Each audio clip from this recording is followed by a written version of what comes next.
Yep, it's a drain. It means if we have to spin the wheel again. But before that.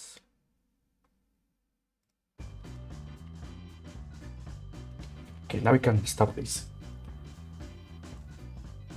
So last week, let's see what did we play.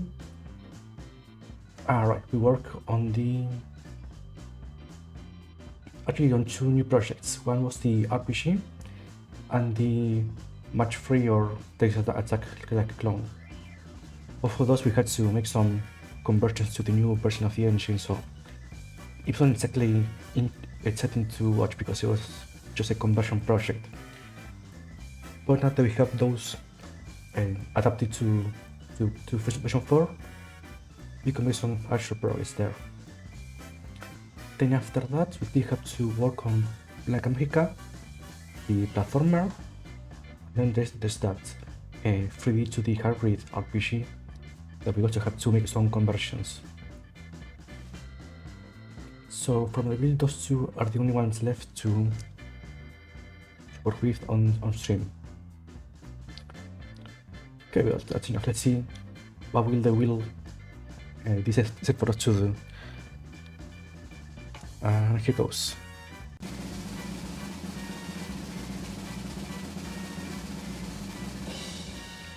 And there we go. Yet another project that we haven't seen yet on this, at least on this type of stream.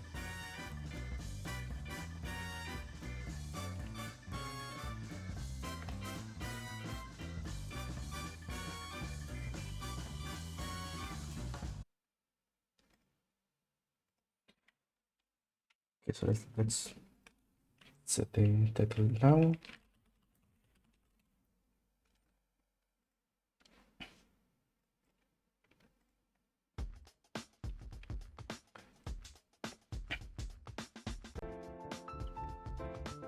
And let's open the project.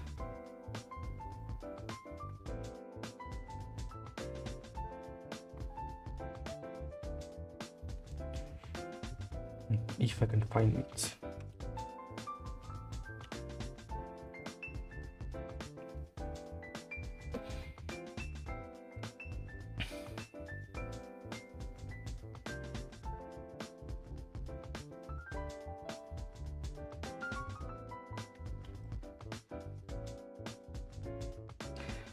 There we go. Now it's been a while since I last worked on this, so let's play it a bit to remember how far we were on making this.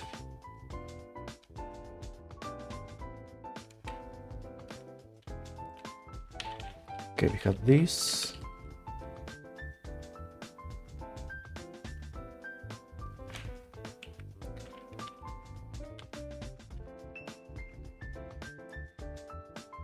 I should also set the audio for this.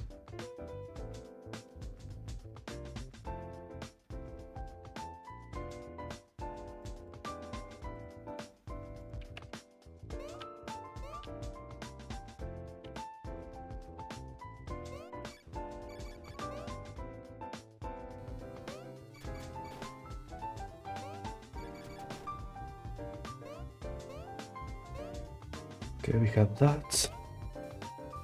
Alright, we had the first area completed now.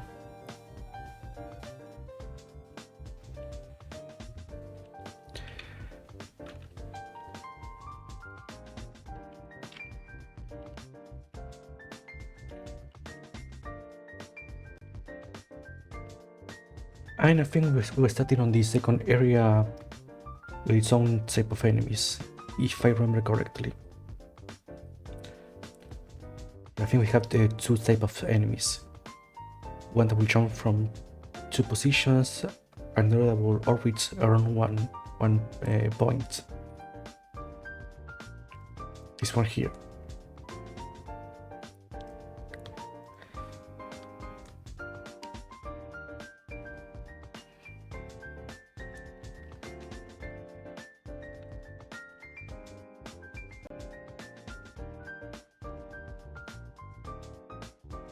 Okay, so there was that.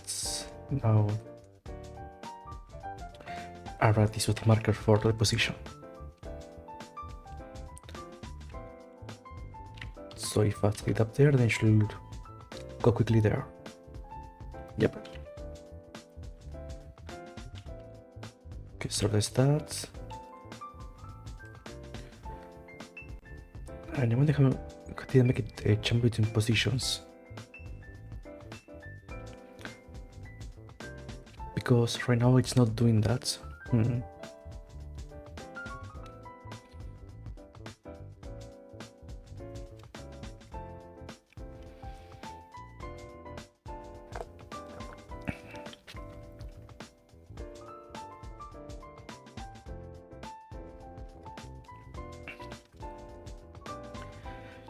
That's weird. I'm pretty sure I had that set up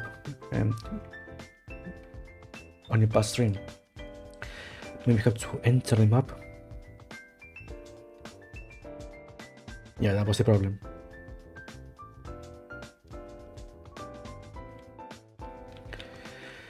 Okay, so far we have these two type of enemies.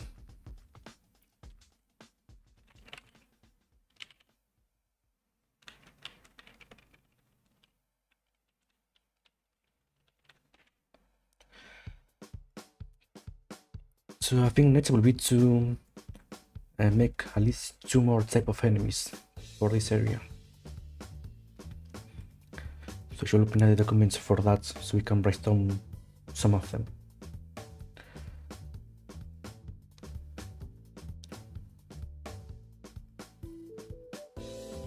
I see. It's still in the array.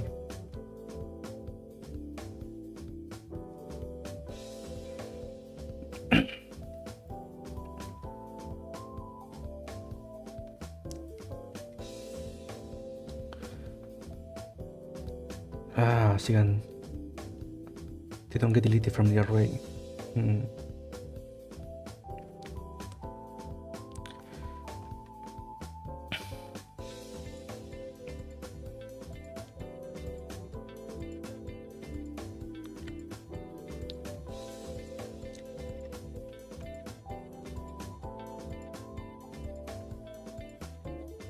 Now hopefully this will be enough. It will check if the element in the array it's null or not.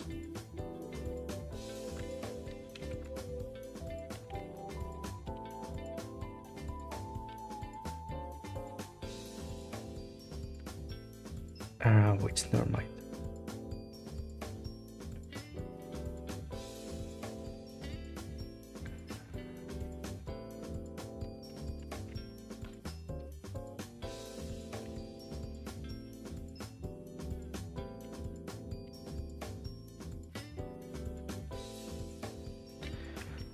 Okay, that should double fix the issue.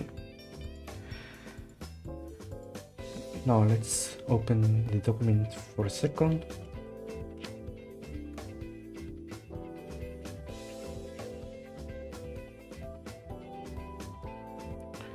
I just need to quickly find it. Let's see where it was.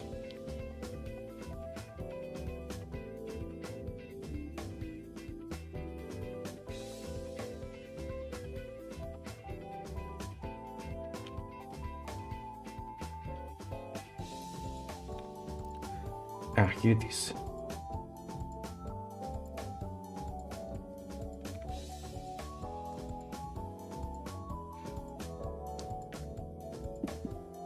Right, so for the area 2 we have already these 2 enemies.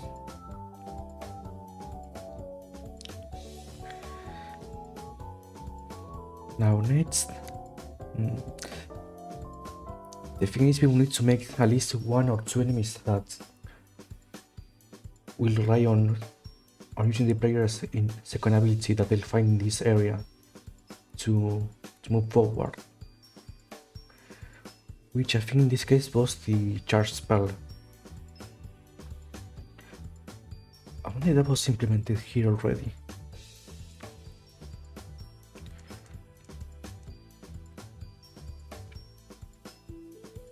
Let's see here on the script.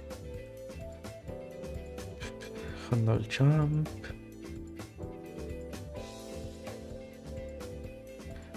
Input.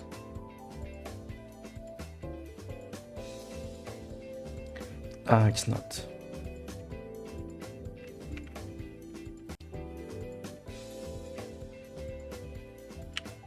So if I charge, nothing happens.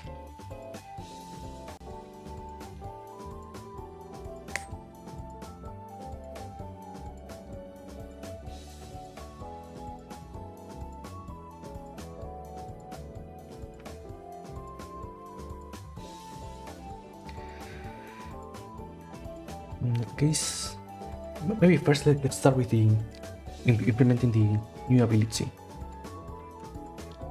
So to start, maybe we should make first a variable to hold the level of the charge, which we start at 0, which is the default spell bullet. Then 1 will be mid-charge and 2 will be when it's fully charged.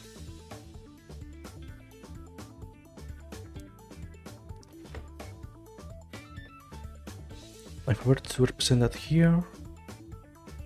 Let's make a new layer for that.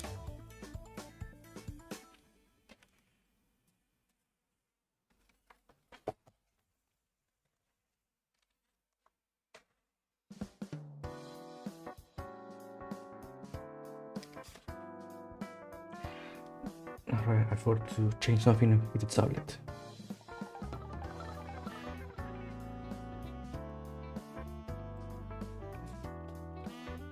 Okay, there. So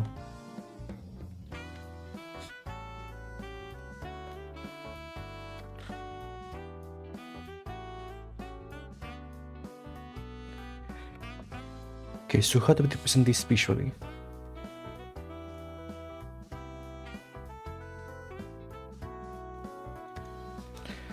So at 0, nothing, it will be the same.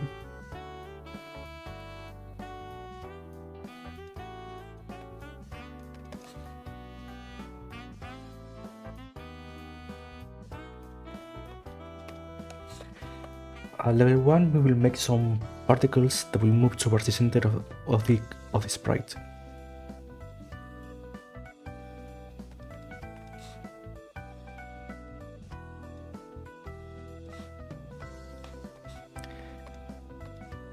Like it's charging up some particles from the air towards the character. Then on the max charge level, we'll add some outlines to the character to indicate that it's fully charged.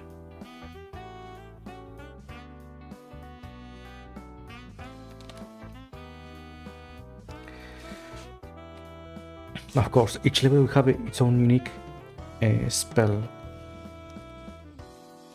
So at 0 will be the default one. At level 1 will be slightly bigger, but with +1 damage. And at level 2 will be this huge spell that can go through enemies.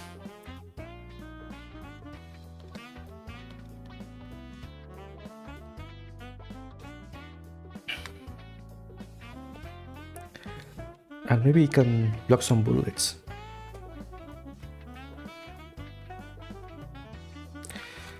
Maybe that should be the ability of this spell.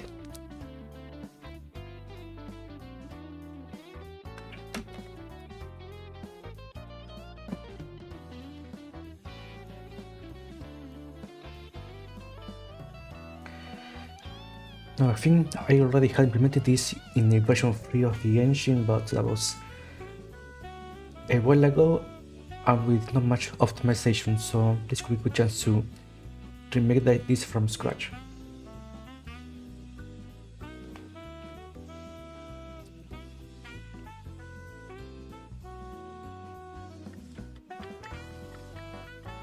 Now, how to store this?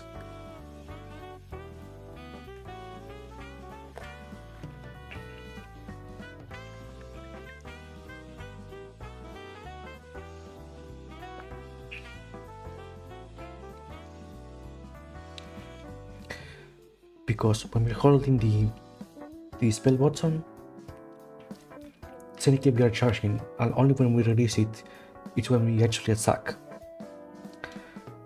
So when it gets released, it will check the charge level, and then it will decide which projectile will to spawn.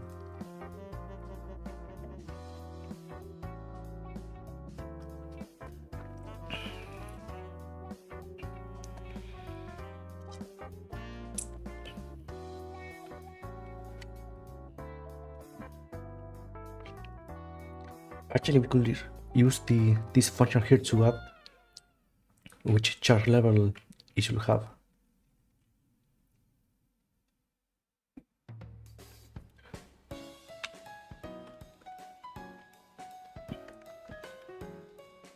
So with its own class.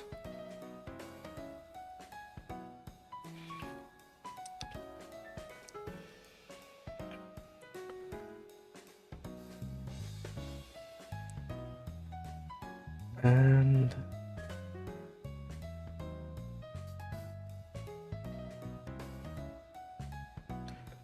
right, this modifier it's the for the damage. Oh wait, no, it's for the speed.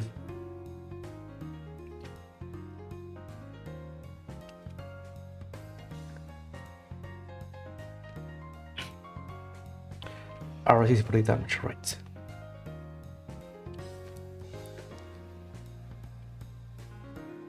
So in that case,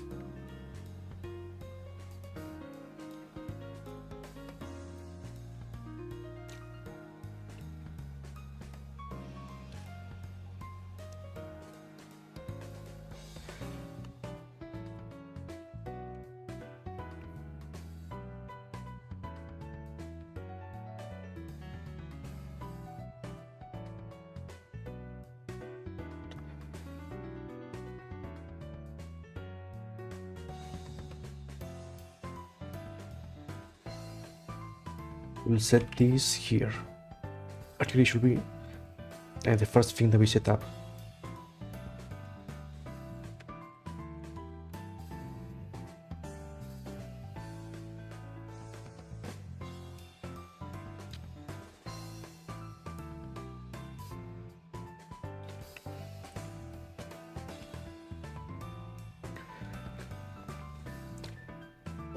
And this modifier will be depending on the charge level.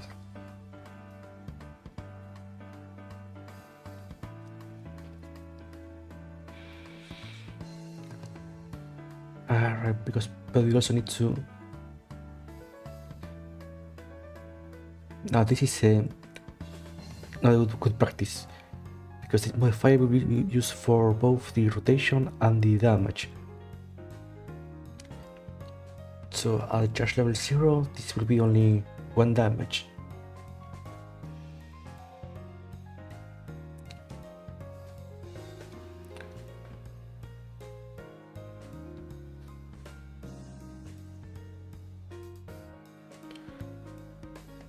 And if the modifier is 0,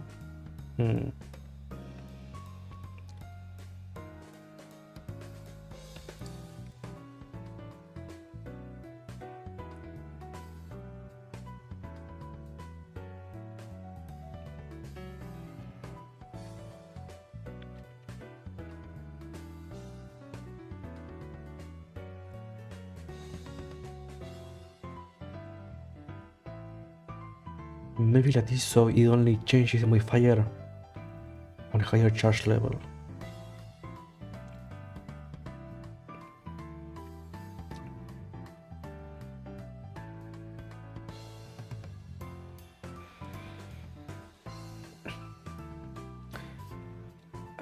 Wait, but then this will have the extra damage.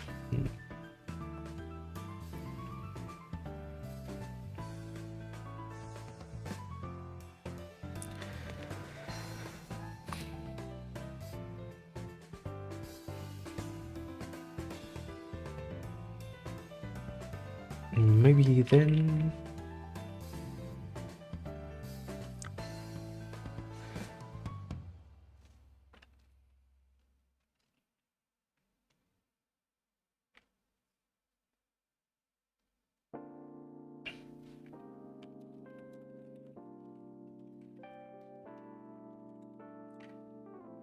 like this, so it's either one damage on the base level and 2 on all the other ones.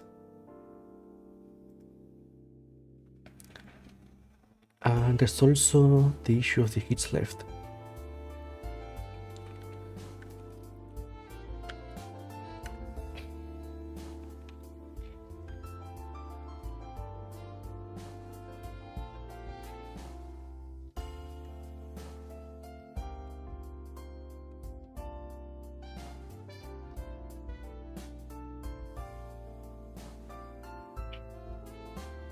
Actually, this should be outside of the if, because if the charge level is 0, we will just adding 0, so it is the same regardless.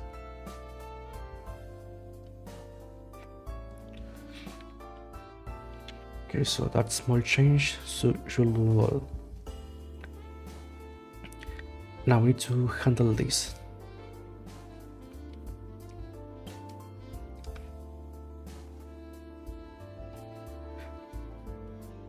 Actually, they should have a setter,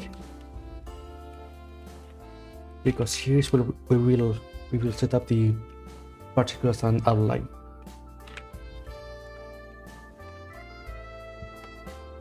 We will do a match for the charge level, and depending on that, we will set up some shaders and particles to play on the character.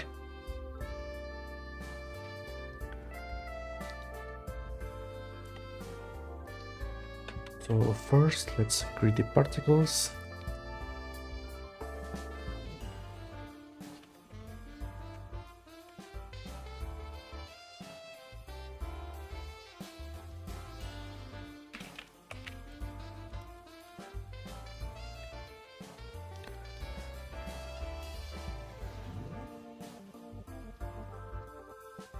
For the texture, let's use the default one,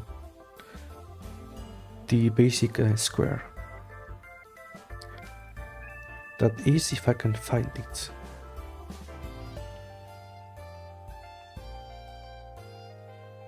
Here.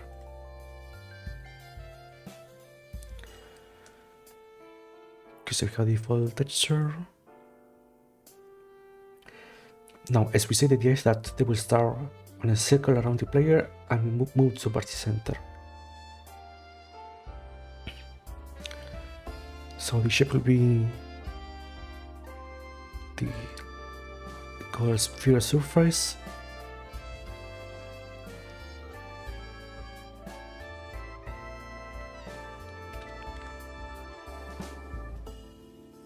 And I think that's a good radius.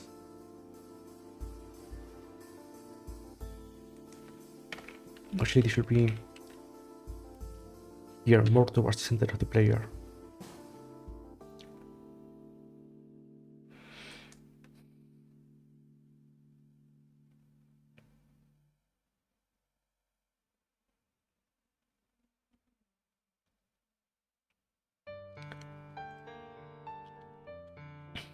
Okay, now this should not have any gravity.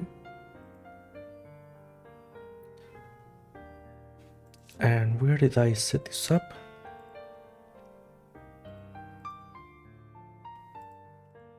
Now here.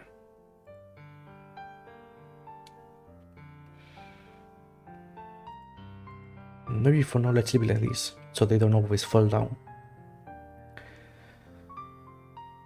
Now where should they go?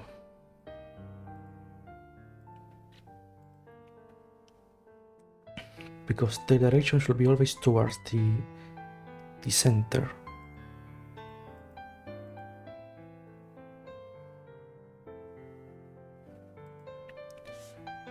I'm pretty sure I was able to make this on the older version of the engine, but how?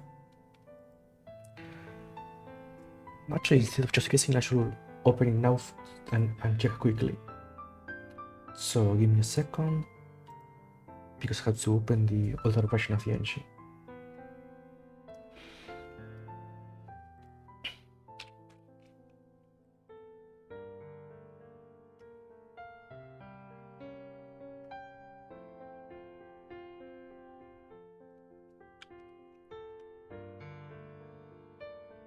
Use the player.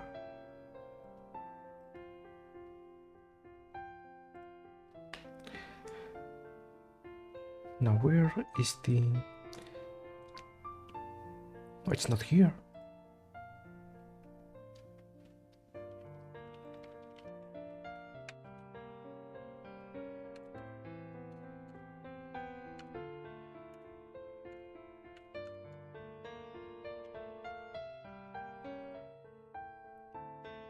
I must have made it in another version of the player that I deleted. Weird. I could swear I had it done already. Whatever.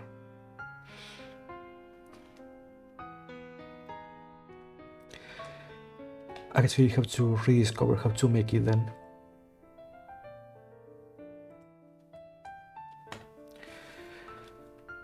So they are all always going towards the same direction.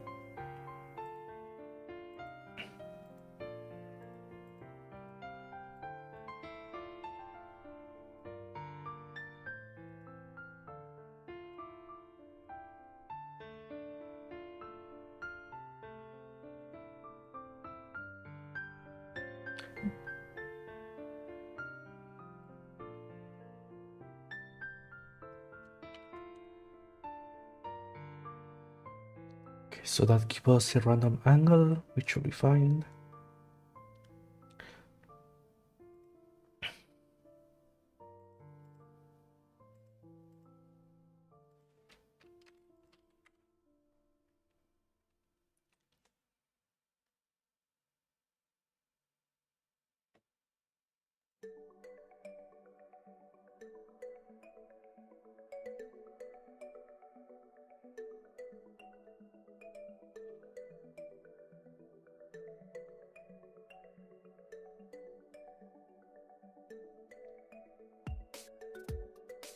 How did I make it so that they will move towards one point?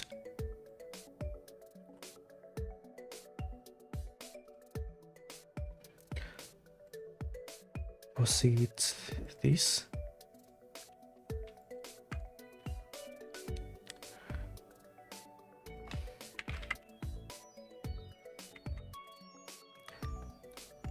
There we go.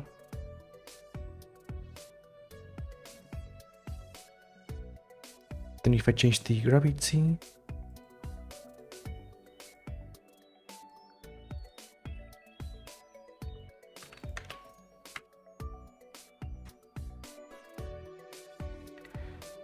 there we go.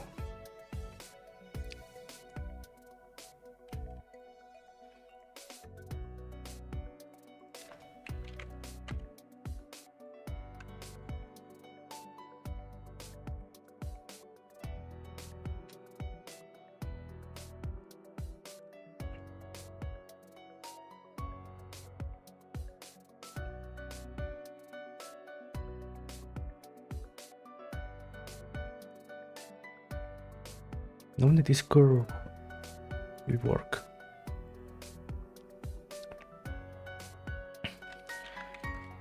So I set it as minus 50 to 0.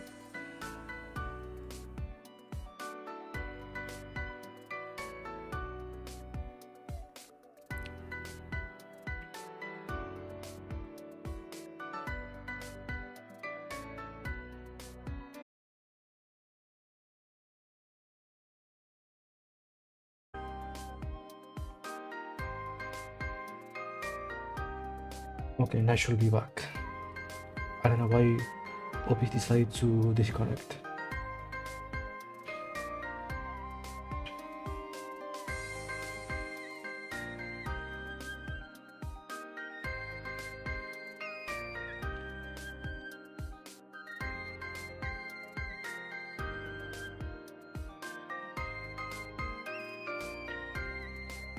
But anyways, so we had this.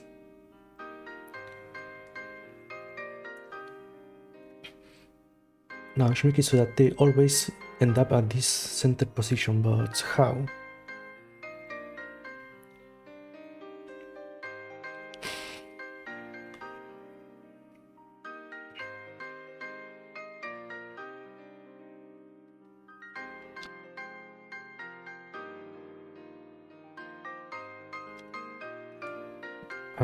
How?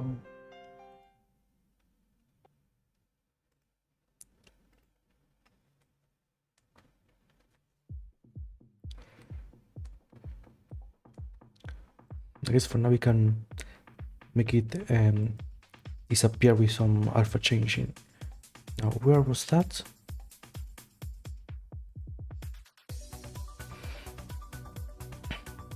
Okay, what's this feature?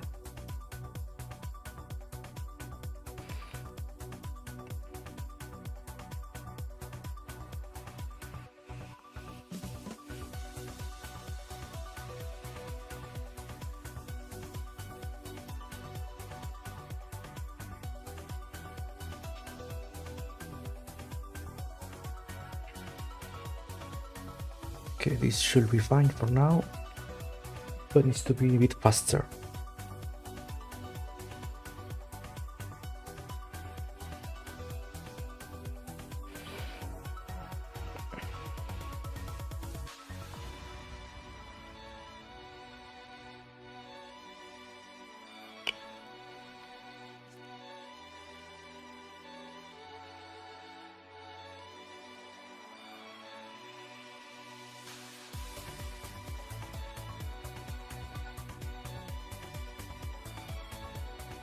No, it's not linear.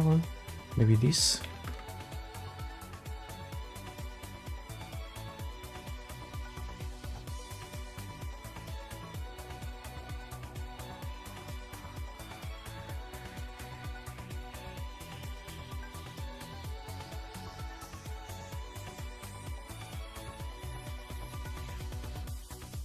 Yeah, this is much better.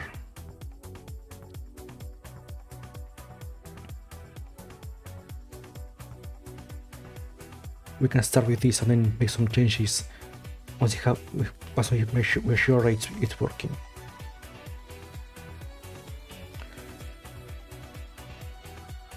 Okay, so we'll see a reference to this.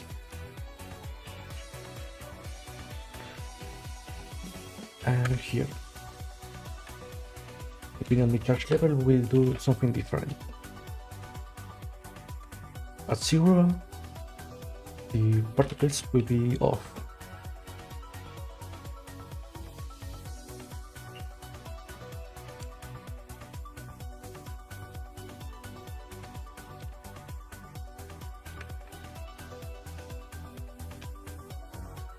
On one that it will be true,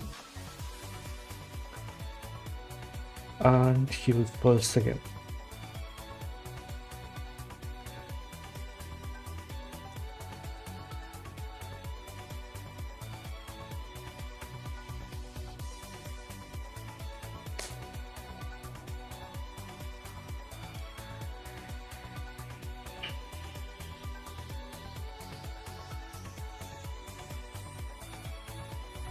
Now we also need some variable to save the ratio of how much we are charging. So let's set it up like this, which is what we will use on the, I guess, on the physics process.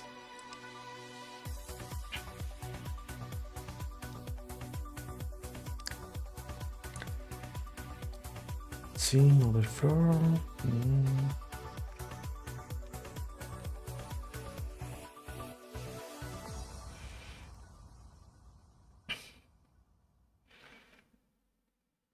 Now, where should we use this?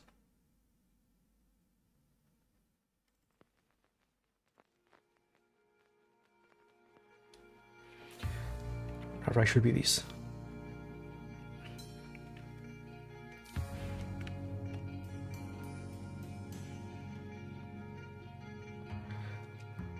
So here, let's see, the chart, I should be maybe here.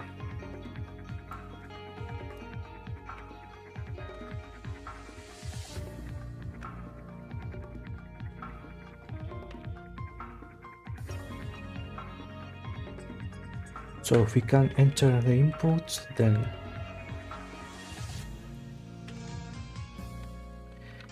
if it's being pressed, then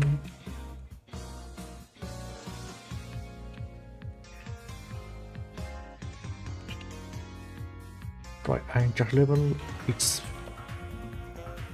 lower than 2.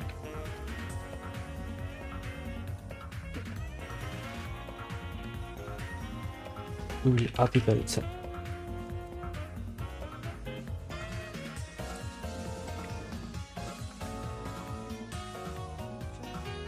Now we need do some checks to change from levels.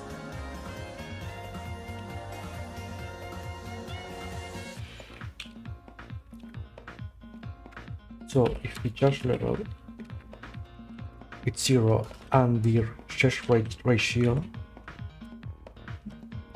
it's, let's say, half a second,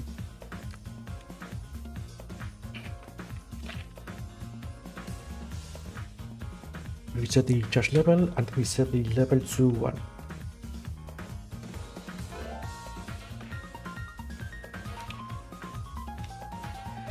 Otherwise, if the charge level is 1 and the charge ratio is of 1, which will be after 1 second, then we set charge level to 2.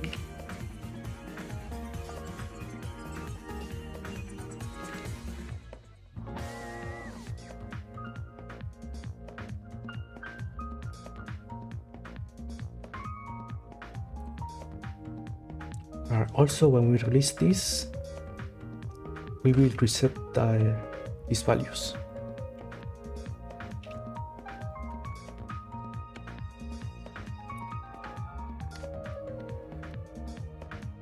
Okay, so right now, if we press this shoot button, it shouldn't change much. For now, it's just some visual cues,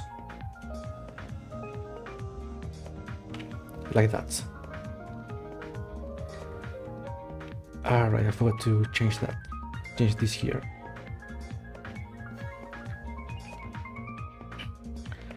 And let's see, first goes the charge level and then the direction.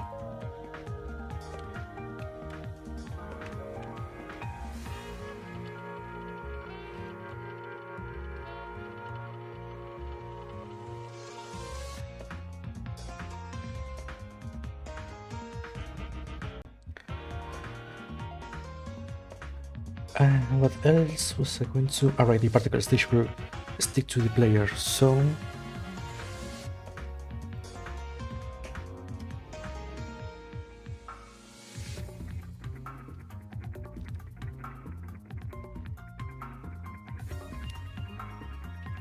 it should be this.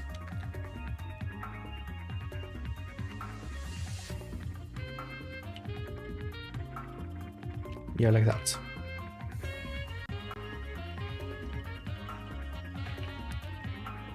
Also, let's add some more particles and increase the charge by 1 second.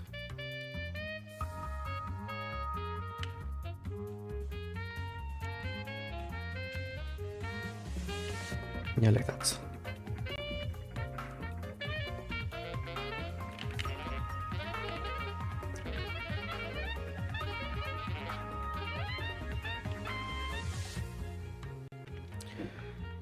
Maybe 1.5. So in total it's 2 seconds to charge it. Now something else I would like to do is change the color of those particles. But first we should have to find the color for this, which was here.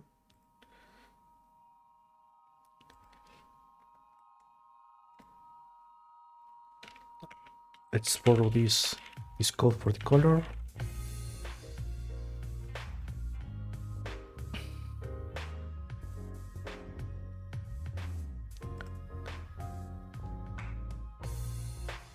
And let's see, display.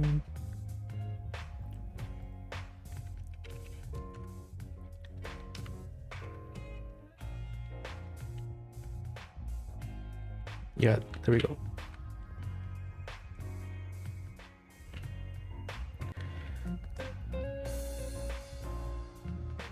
Okay, now we have that. I need some indicator for the match charge level, which has to be some outline.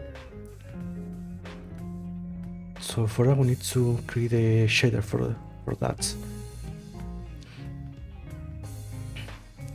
which should be here.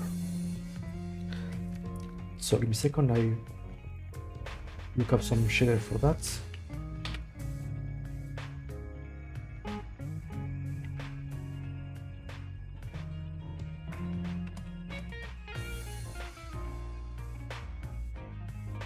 Let's see, outline.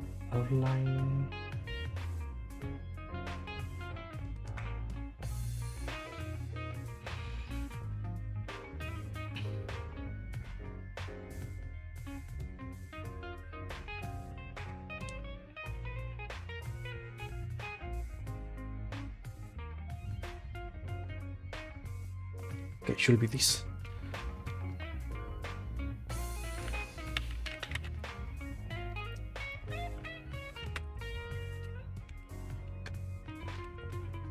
Let's see, outline.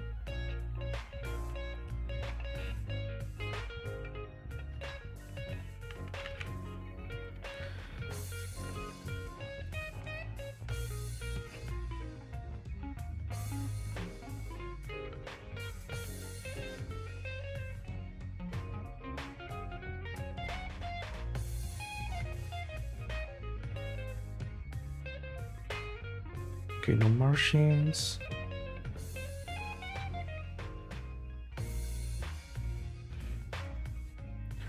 I wonder which one looks better.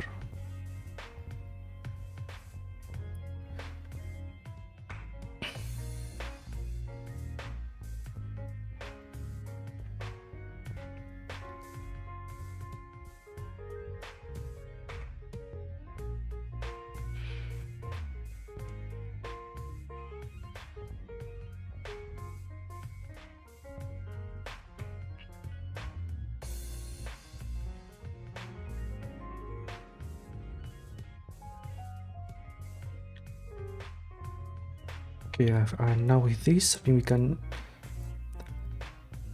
set it up here.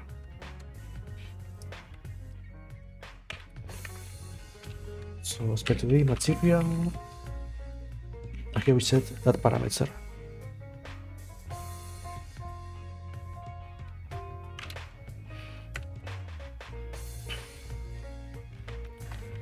Same here, but it will be 1.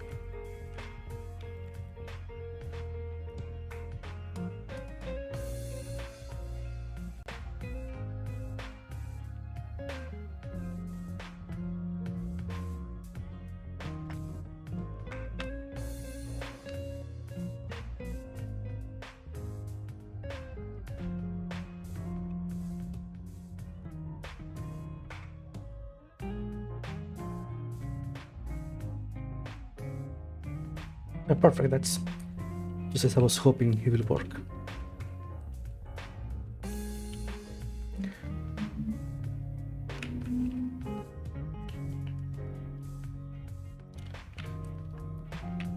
I wonder if I could make it some kind of effect.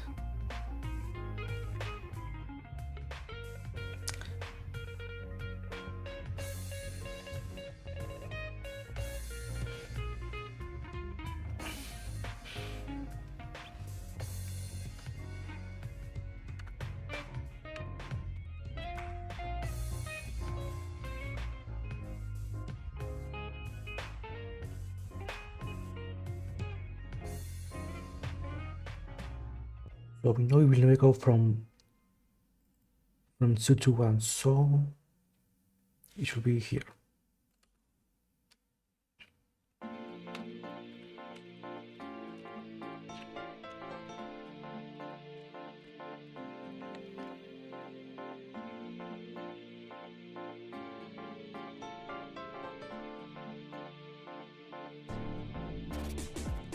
And since we always destroy the twin here, then we don't have to do that there.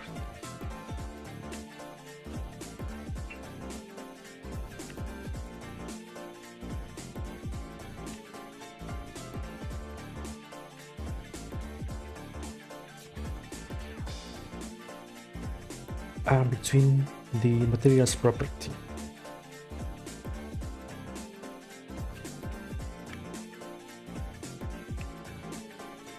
In let's say 0.2 seconds.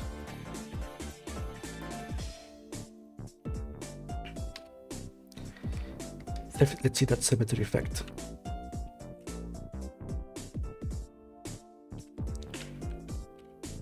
Kind of.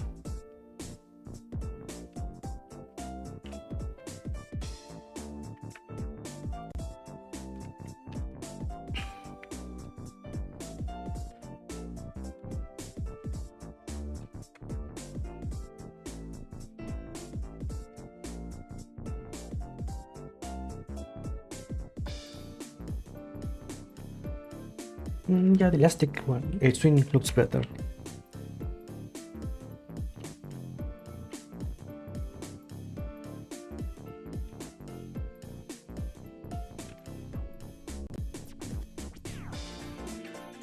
Maybe just a tiny bit longer so we can see the elastic effect.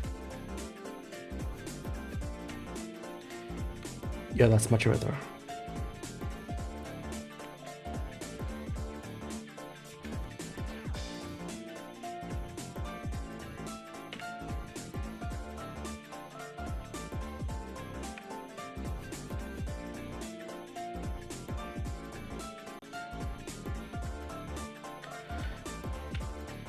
Okay, visually the player reacts differently to the charge levels.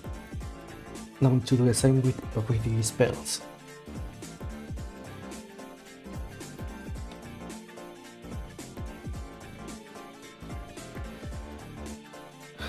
So that was you're sitting up here.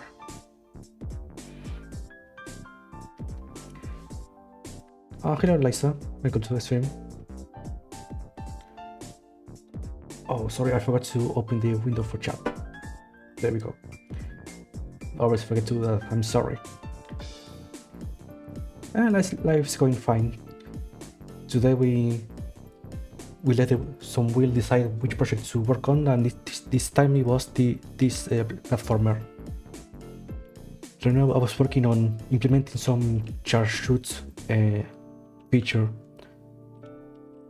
So when you hold the button, you charge the attack, and depending on how long you're holding it, it will do different type of projectile. So far I had just that, the visual cues. Because right now you have 3 levels. One is just that, the second level where you have those particles, and when it's much charged you have that outline. But for now I had just the visual indication. I was about to start working on the bullet itself. But yeah, how about you? How's your life going? What's your Saturday so far?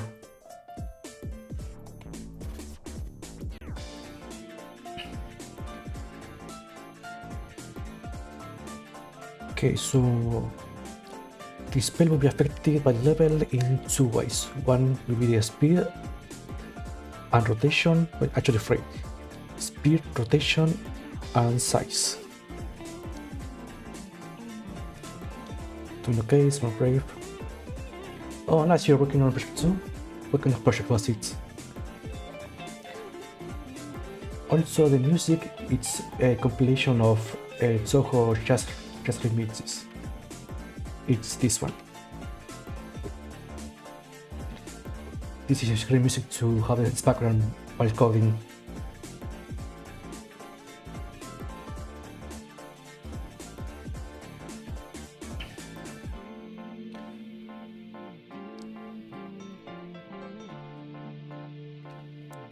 Okay, head rotation and the speed. Maybe I should increase by how much it gets affected, like this.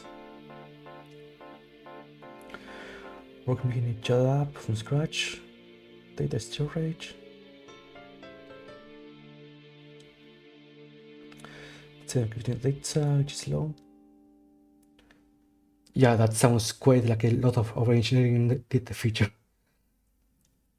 But yeah, I can understand the feeling of wanting to redo, to, let's say, reinvent the wheel to your liking. I can relate to that. Well, hope that goes well. In which language that I'm curious. Which language is this chat app?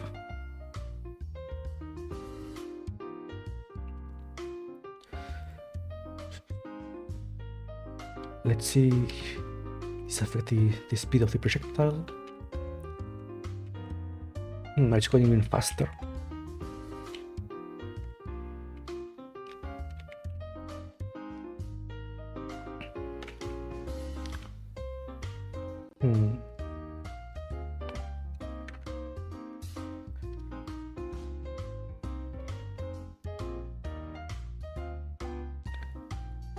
Oh, C++. Surprisingly, it's working. Well, as long as it's working, that should be what matters, right? It's over-engineered or not. What matters is that you can let it work, because in the end, the user won't really be able to tell. I was maybe behind the scene.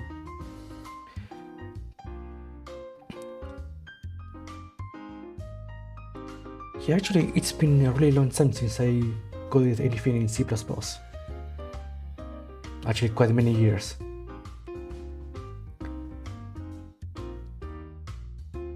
But yeah, having it working is already a huge feat, so good job with that.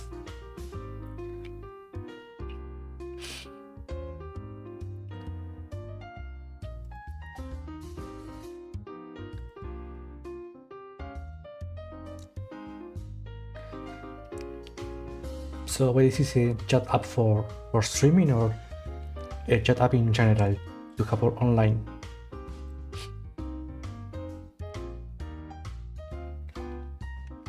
If I have it like this.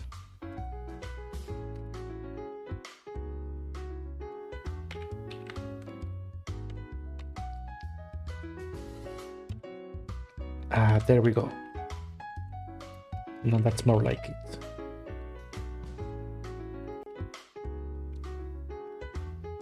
But this will make it slower overall.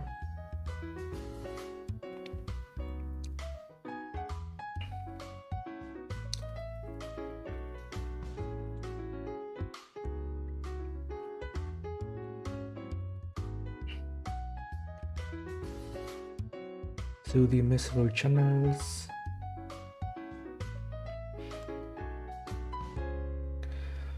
Also, it's its own self-contained program, I see. But yeah, that sounds like a huge work. So good luck with that.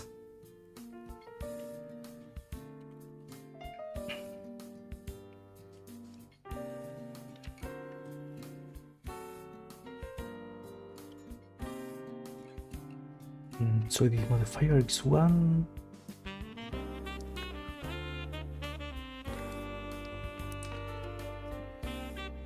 This game in particular, it has a bit of on and off story, because originally this game I made it a couple years ago on the older version of the Godot engine, but I kind of left it in the backlog for a while. And I just picked it up again recently. Which also it's a bit on and off, because to make the reason I'm working with this today is because on Saturdays I usually use a wheel to pick a random project of my backlog to work at random. So whichever one gets selected, it's the one that I go for that evening. And it just happened to be this game in this case. Because last other couple of weeks there were other projects. Actually, let me open up that again. And let me find it. Thank you for the follow. Oh, wait. The alert didn't show up.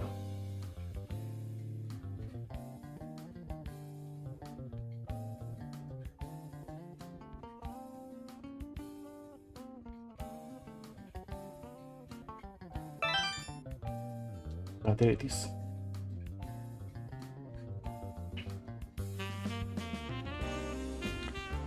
It's weird. I feel for sure that I had tested it before. Weird.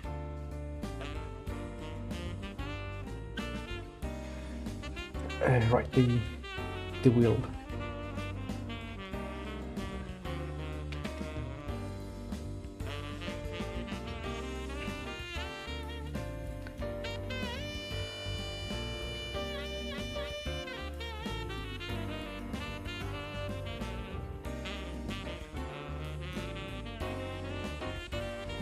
Here we go. This is what I usually do on Saturdays. I spin this wheel and then whichever one gets selected, it's what I work for that day. And this one over here, it's one that got picked today. Otherwise it will be, for example, scrolling, RPGs, some puzzles. Yeah, I would say it's a great way to work on my backlog without feeling stress or anything. Because usually have an already set project on Sundays, and on Saturdays I have this as a way to, let's say, decompress or keep my mind busy with other things, so I don't get burnt out from coding the same thing all the time. So yeah, adding this variety for streaming, it's nice. Also, this gives more content of variety to show, so it's not always the same thing all the time.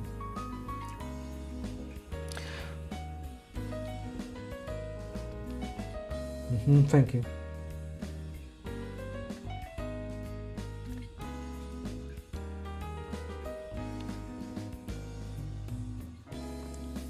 Yeah, I'm from Argentina.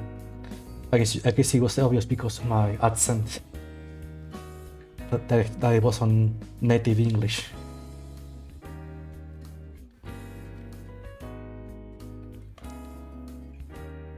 Okay, we have the speed modifier. Also the rotation. I guess next will be the scale.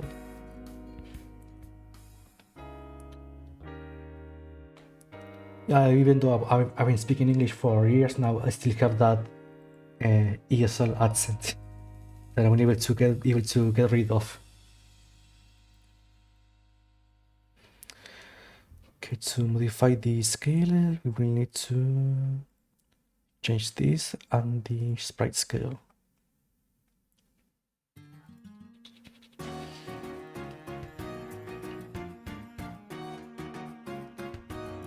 So that should go here. Still people understand you? Yeah, but that's the thing. I am never completely sure if people do understand me or not. Because aside from the accent, there's the issue I have with my speech. Because sometimes I speak maybe too fast or I don't modulate well enough. But sometimes that makes it a bit hard to being understood.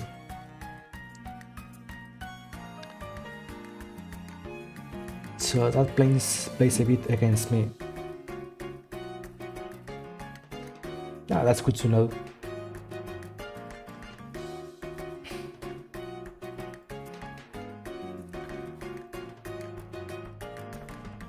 Okay, for this spell we need to use these two, which will be here.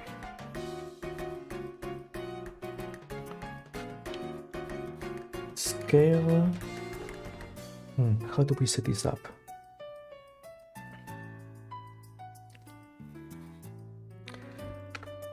Actually, this should be in the charge level.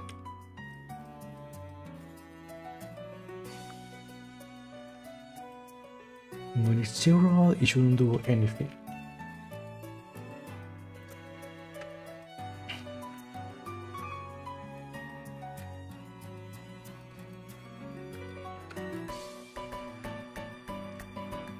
And let's increase it barely by 1.5. Also the collision.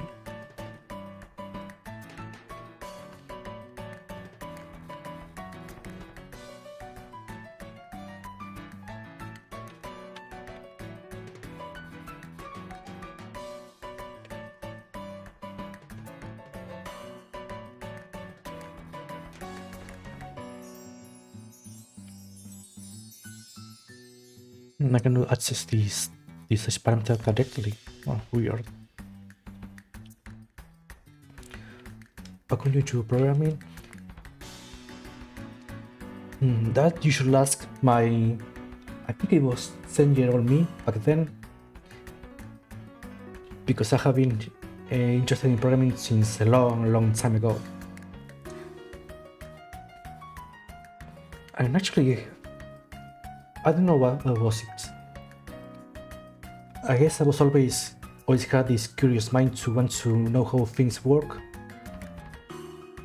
So at first I will tinker with toys, opening them up, seeing how they work with the tiny motors and all of that. And I guess somehow that got translated into later on when I got the PC to learn how programs were made, especially games.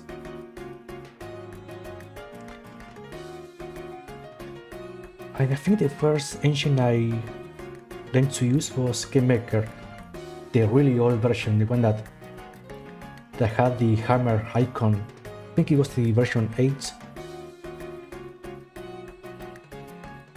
And I think it was from there that I actually got into programming. But yeah, this was a really long time ago.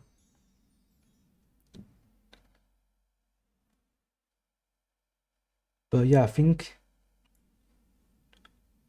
what got me into that is just pure curiosity to know how to make things and be able to make my own.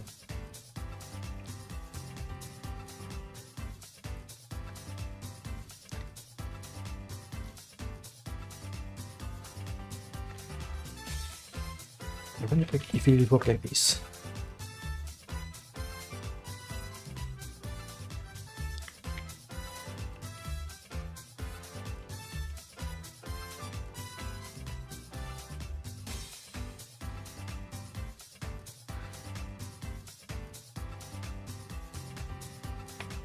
Okay, let's see if we can set the bigger.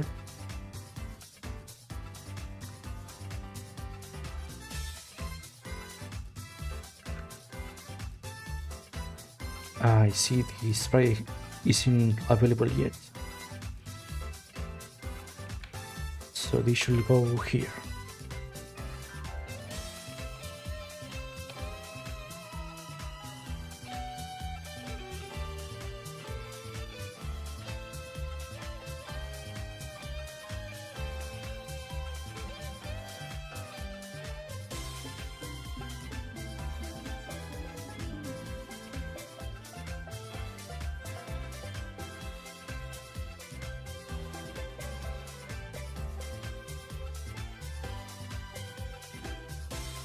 Oh wait, maybe I should change this after I add it to the tree.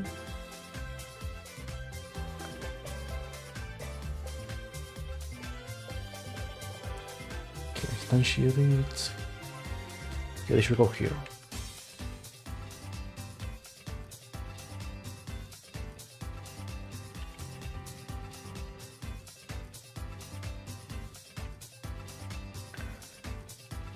But yeah, what about you? Have you been programming for a while, or you're just starting?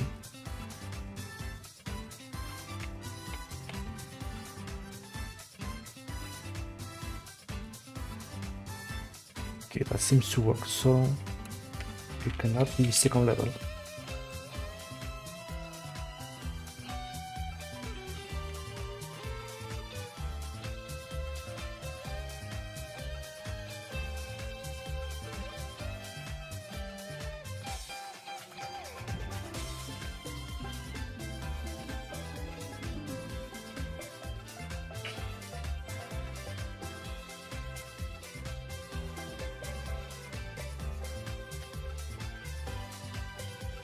Well, actually,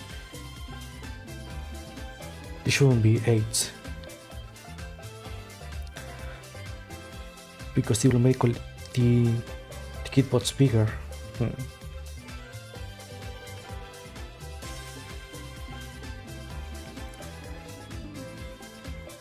For 2 years now. Oh, so you started recently. Oh, that's good.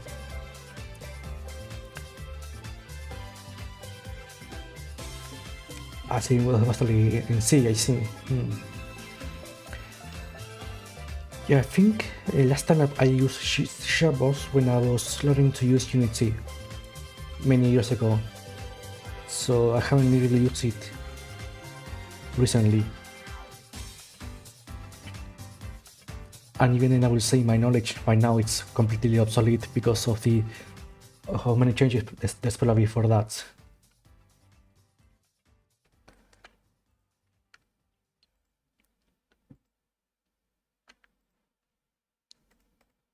So scale it's default. Same here, so that should be fine.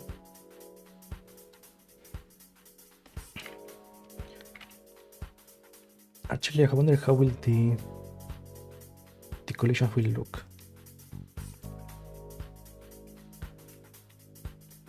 Okay, that's fine.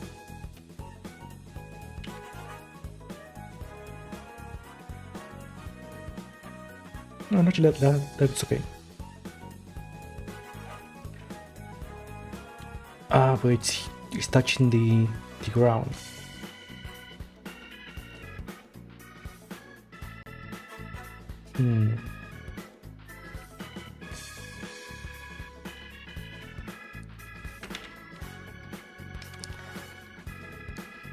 So we need to make that hitbox a bit smaller.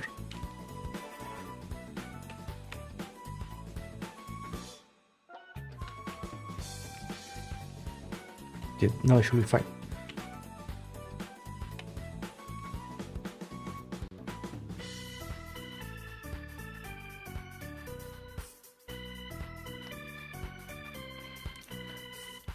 I say changing the resource for all of these spells. That's gonna be a problem.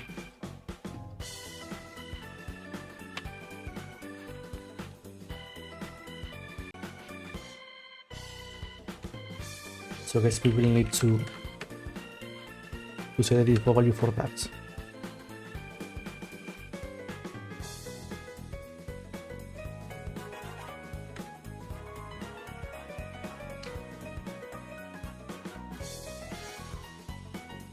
Okay, that's fine if I charge it to max level.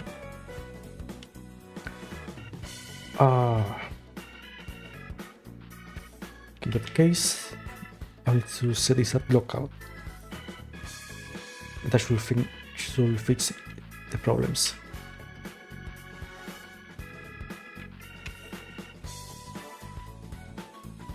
Yeah, that's much better.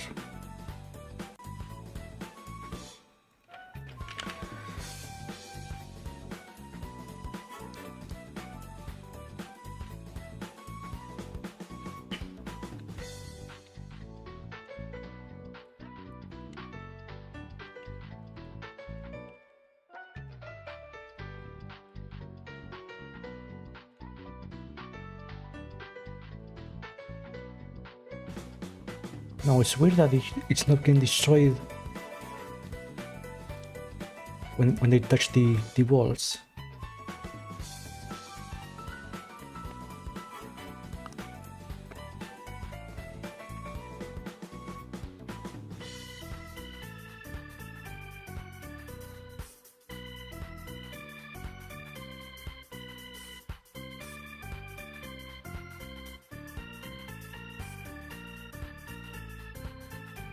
Does it even have collisions?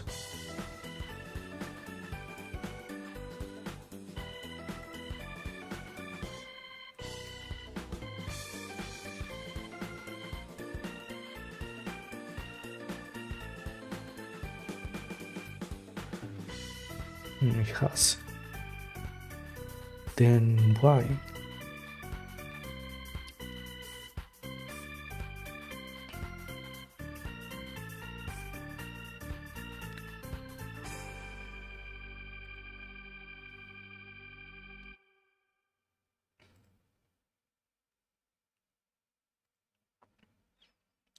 Okay, this should detect the wall and enemies.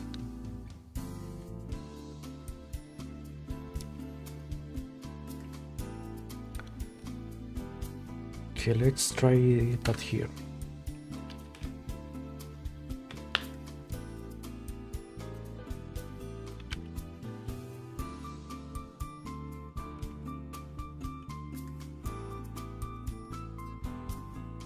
because if they hit the wall, then they should.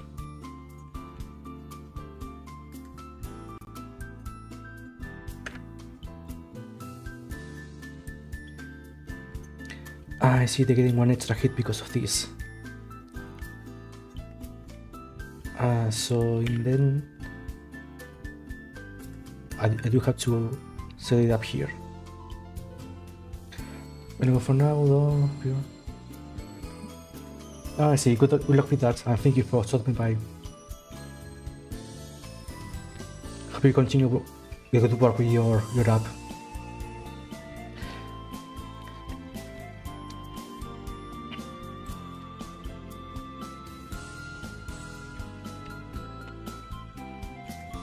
There we go, now it's fixed. Now get the case when you touch the walls. I think we should find some enemy that has more than one hit point to test this. See, life 2. Okay, let's test this with the frog here.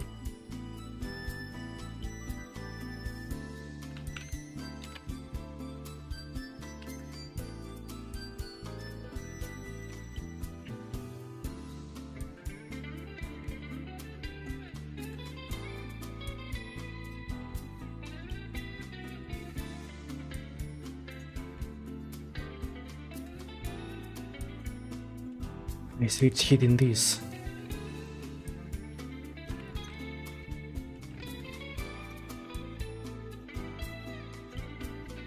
So we need to make sure that it's only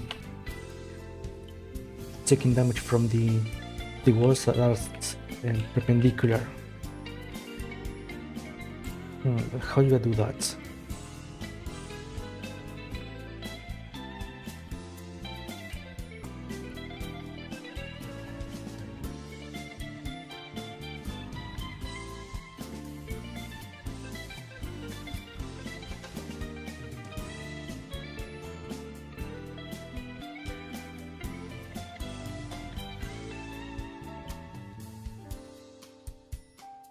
Because it shouldn't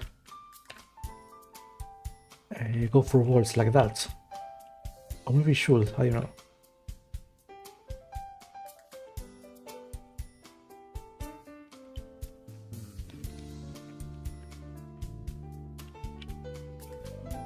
But then what should you do in these cases?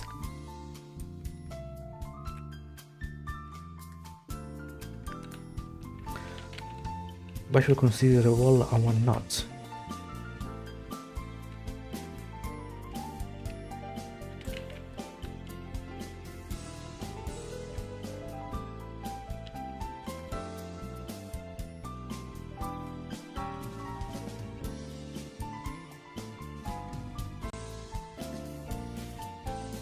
Maybe I should leave it like that for now.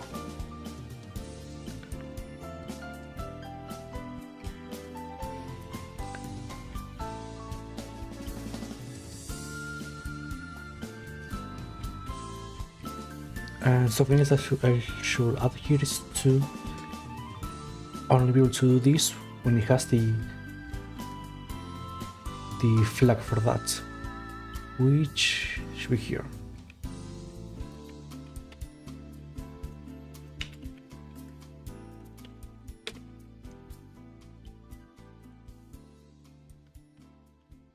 See here, items. We need to give it its own ID.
Alright, it was here. I got lost for a second about what I was doing. We have to give the charge spell its own ID, so let's use a 4-letter code, just like with double jump.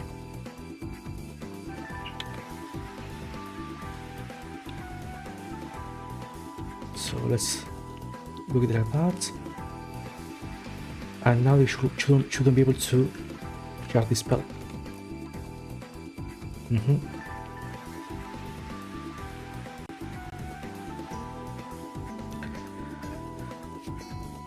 Okay, next will be to create the item to enable the player to charge. So let's find the one we made for the double jump.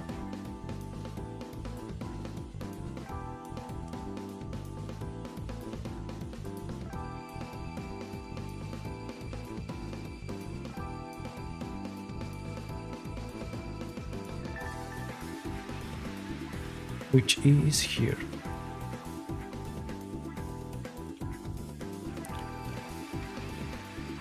So let's duplicate this. And for now, let's drop it here. Later on, we will make the actual event to display the input for this with its own event.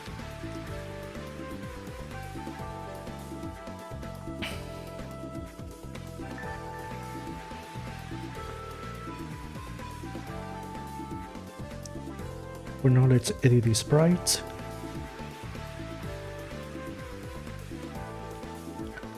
And let's see the frame here.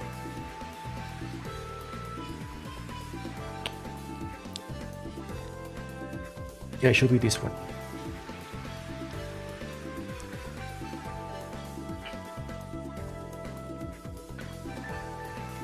Okay, now let's see if this works.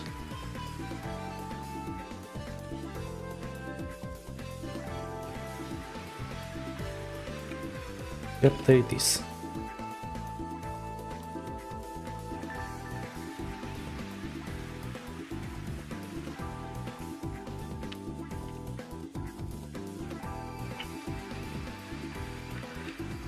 Alright, we just need to make its own UI for displaying this.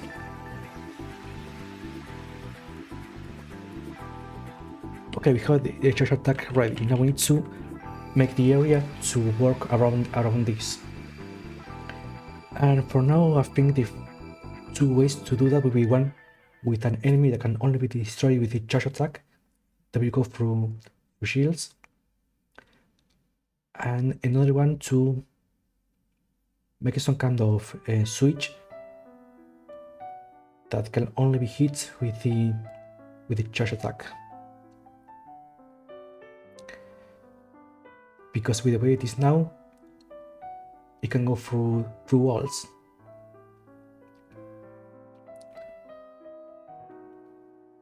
So maybe if we put some switch between, for example, two walls, like we saw here, we can make it so that it goes through 1, 2, and so you will only be able to hit it with the maximum charge. So that could be a way to make it work. Or maybe we could put some boxes here, make it a higher platform, and the player can only destroy the boxes with a charge attack, so the player can go further down. That could be another way.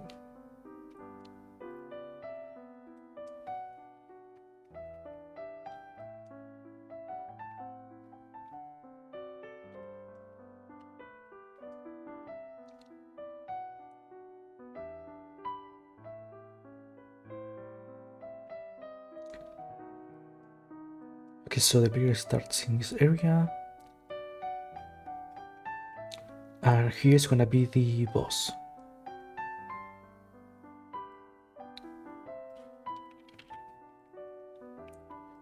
Okay, so this item will be in this room. So the player go through here, it has to go up here, and then since it cannot go further, it have to go to the left and grab the item here.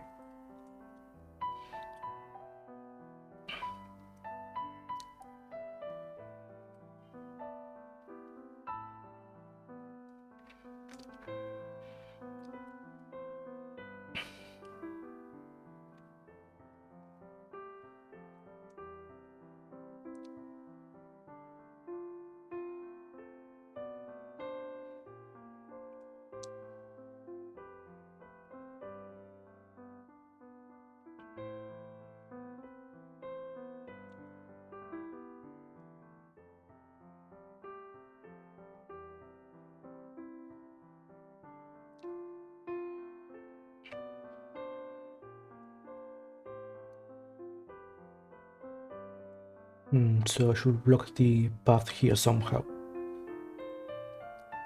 So yeah, let's start making the layout of the levels here.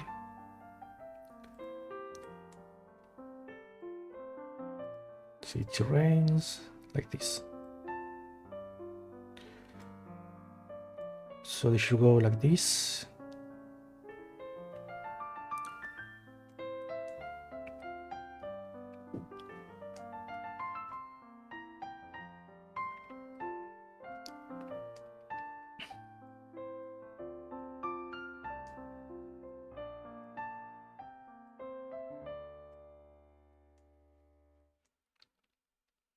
Okay, let's see if the player can move around this. Alright, but he will need a double jump. So maybe I should add that as some debug variables.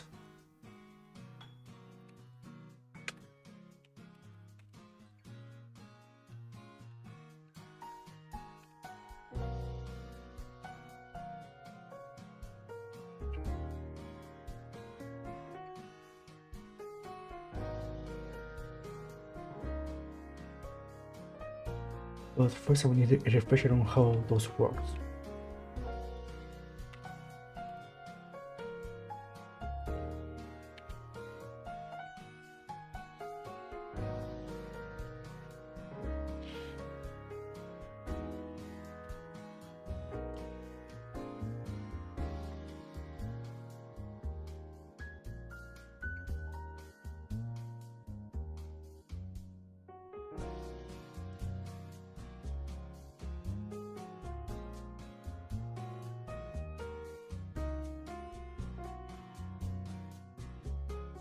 And I think it's done like this.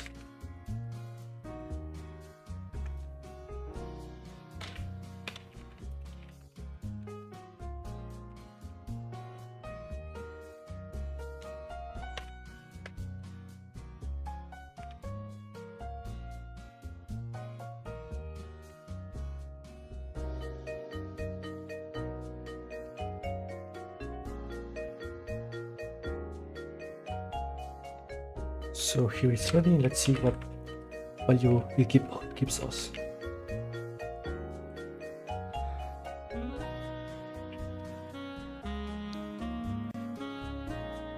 Okay, now select only double jump.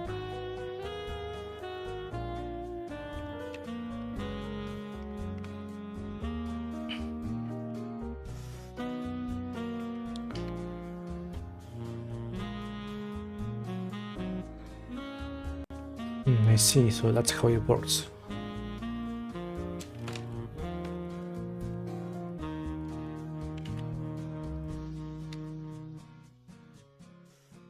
Okay, so that's free, and if I do it like this, then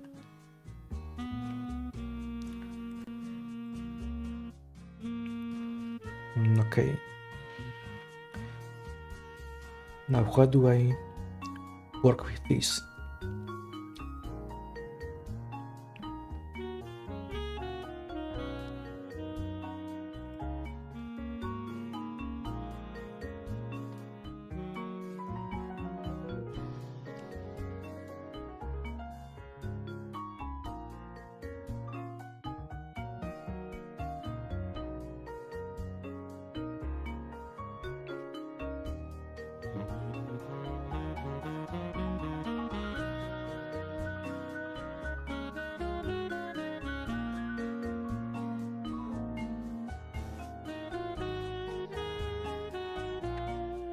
So I guess here set up the items, and if it's debug, then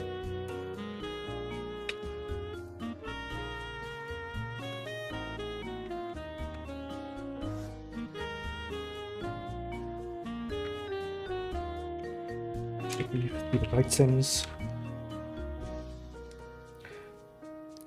Wait, because I need to know different values for each case. But how do I do that?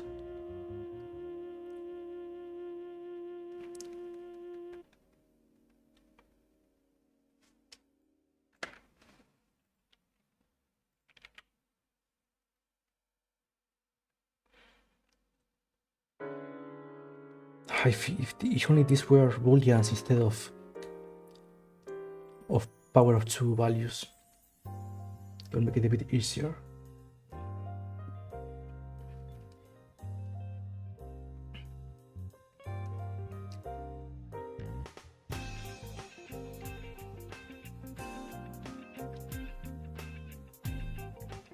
Maybe I can find some information about that.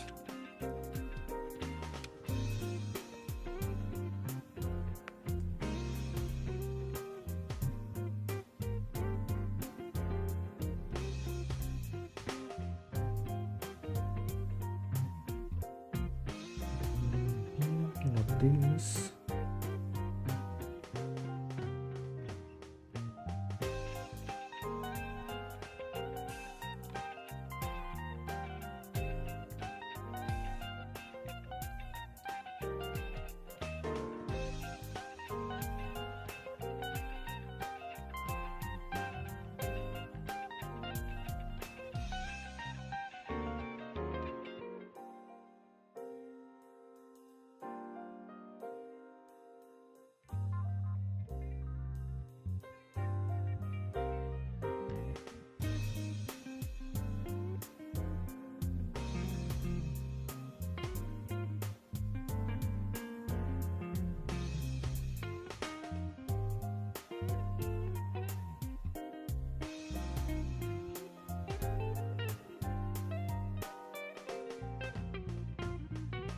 I still need to do some with-mask operations.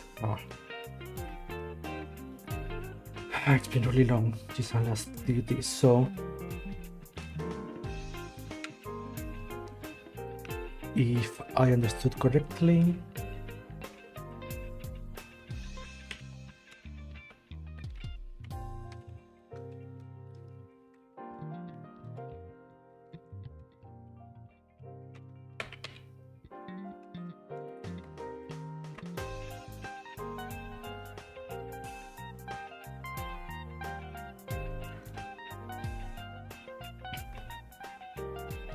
okay, now this should work. Let's see.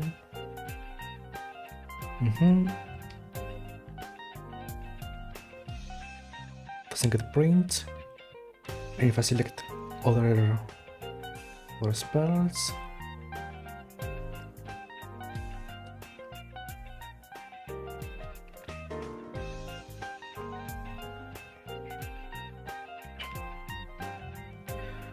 okay, so it should be the same for the other spells.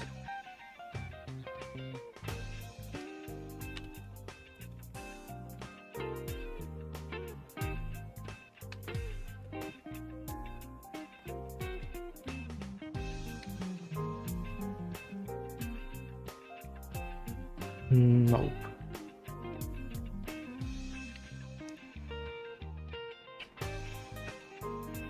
Because here we need to check if this second bit is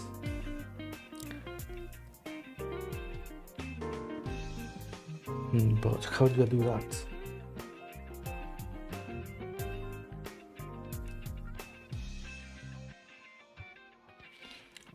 So it's not that an AND operation.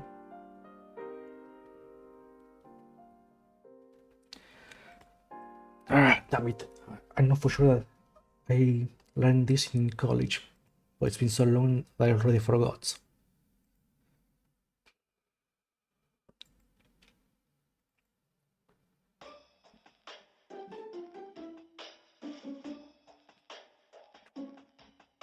So maybe it's like this.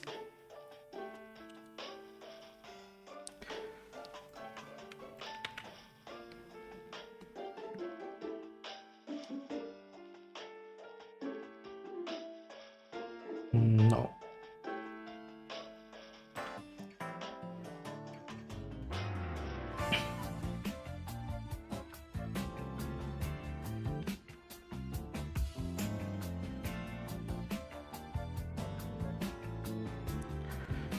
Okay, that works, but if I set this off, you'll probably see a still trigger, so it's not like that.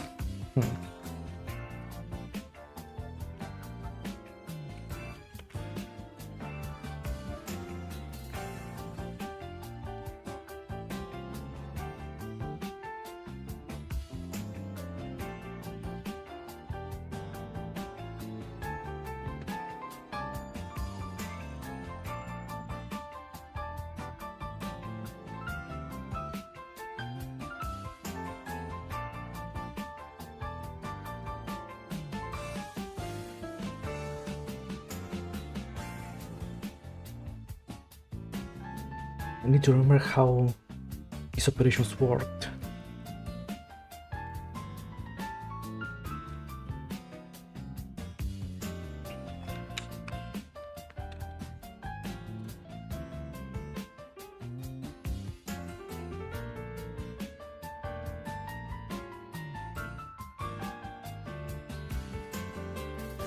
Let's see here, please.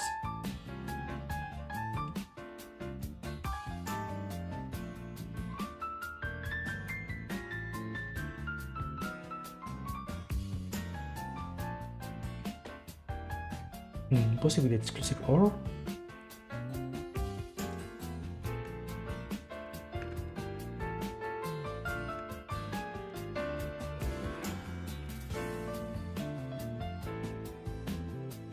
if I can find it.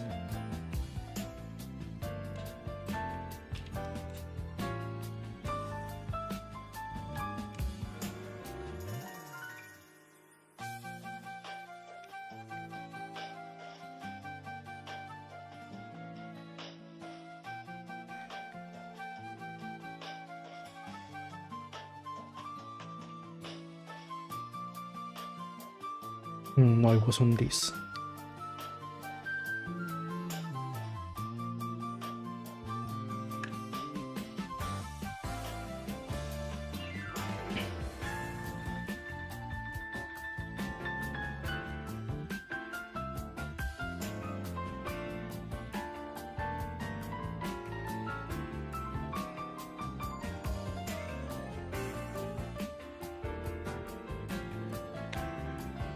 Now I probably need to look this up further to make this work, because it will be something useful to know for other projects. Actually, now feels like a good time to take a small break. So we'll stretch my legs a bit, think this over, and continue working on it after that. So see you all in a bit.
Alright, and we are back. Now, as for how to solve this issue with the bit values, I think I found a solution.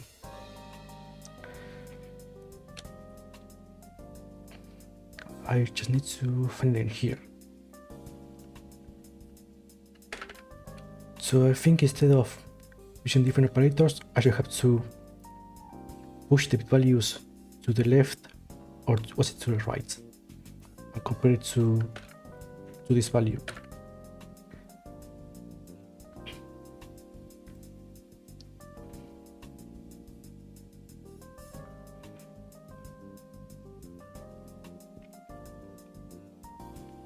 So if I do this,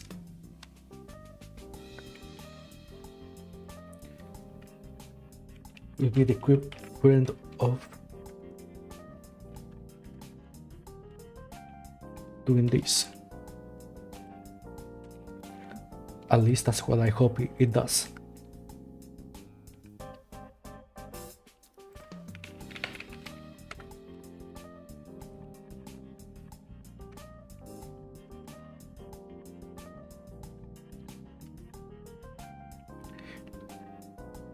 Okay, now there's nothing.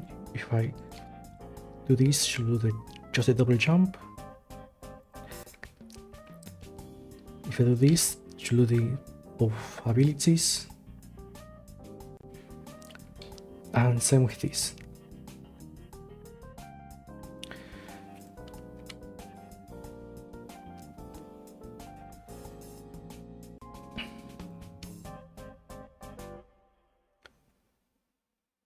Right, I think that's working now.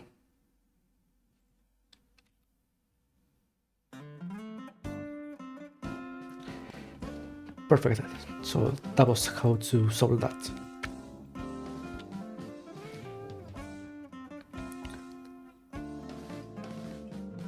Okay, now instead of just printing, we have to add that to the item list.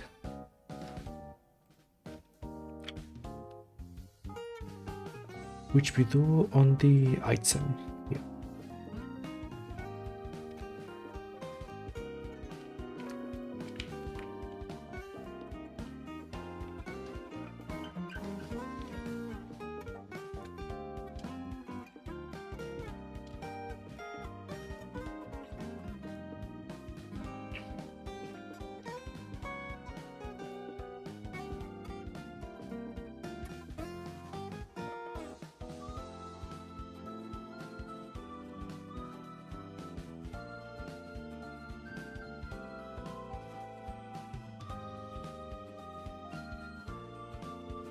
The charge, and here's the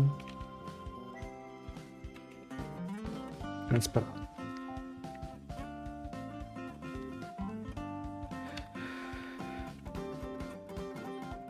Okay, not able to double jump here, but I cannot charge.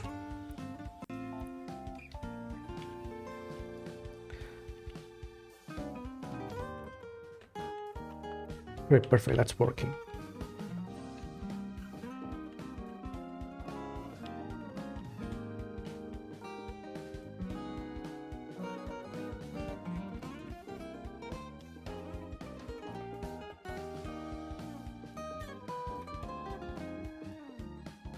Okay, and with that we have set up later on for the last spell.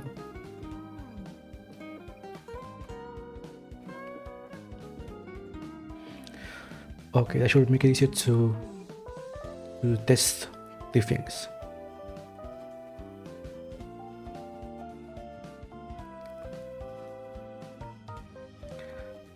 Actually, how will that look?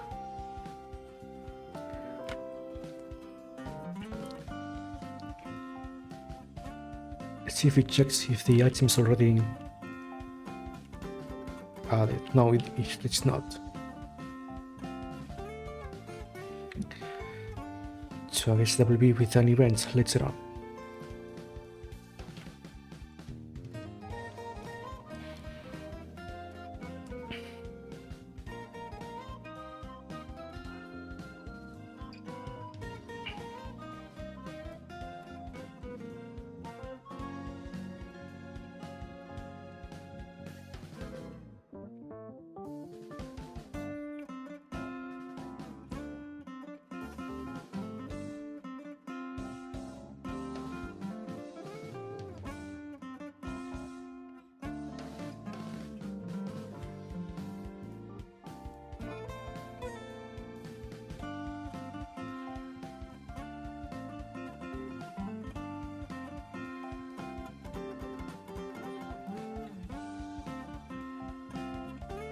Okay, when it comes to layout, maybe we can leave this room blank without the enemies.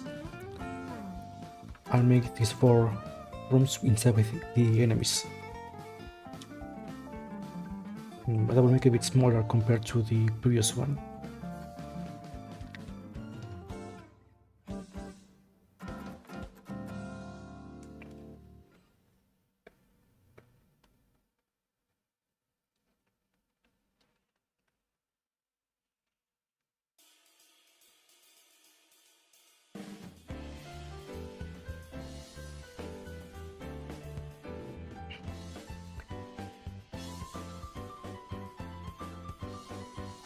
And maybe we can make the enemies a bit more complex, just to play with fewer rooms.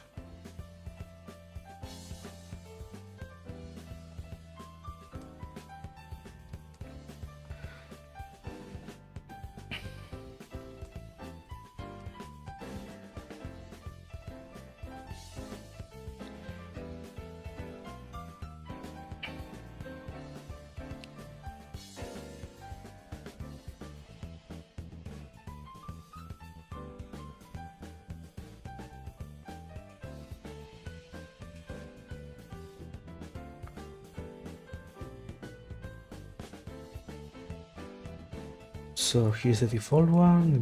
We go up here,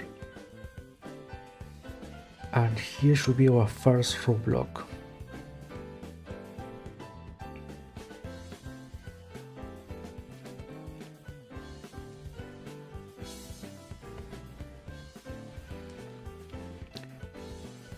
Maybe here we should show that you cannot progress until you have the charge spell that can let you destroy some blocks. Somehow here.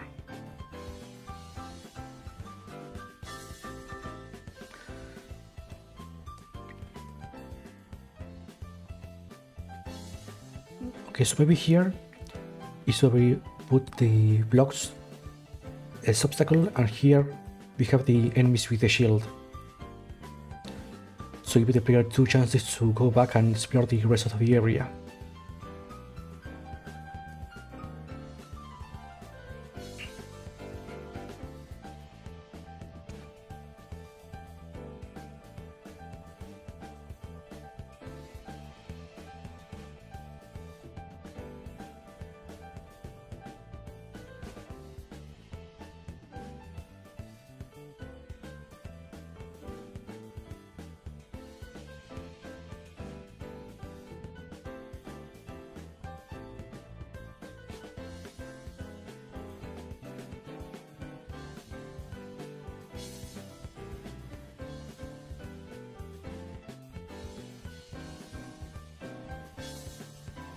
So for that, let's see. Maybe here we can add the orbiter enemies.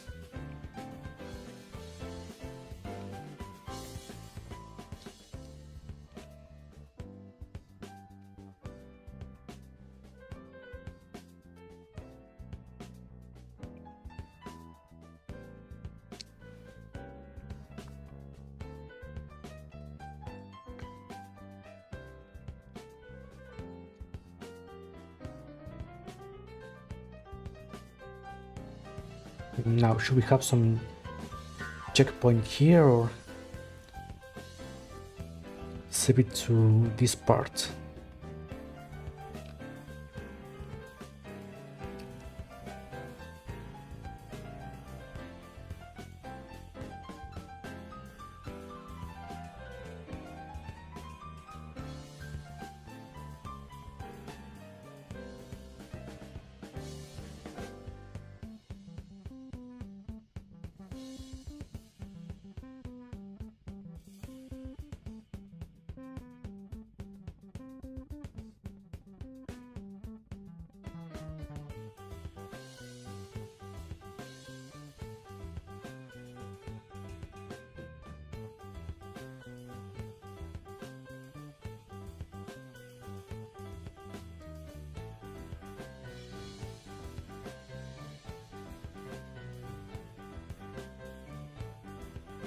Or maybe first we should make the enemies. Okay, so let's back to that.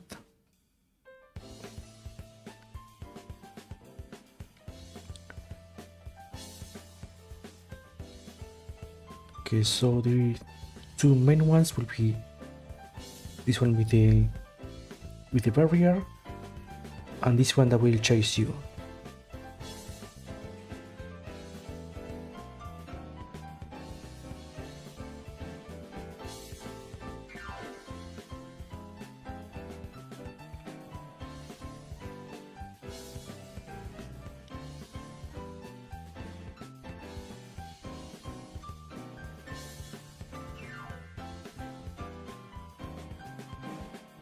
So first let's focus on the one that will require the ability.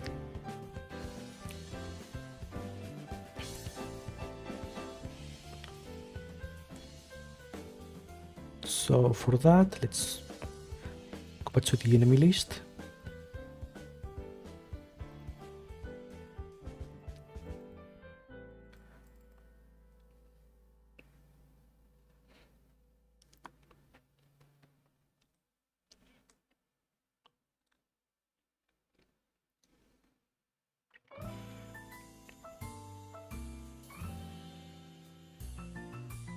And I guess it won't really do much aside from blocking.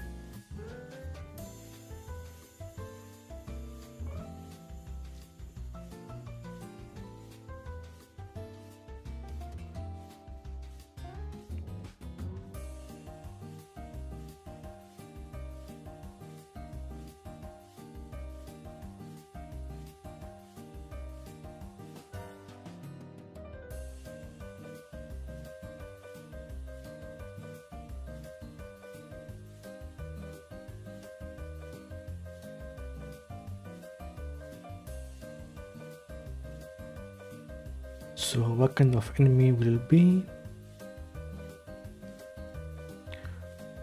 A pacer.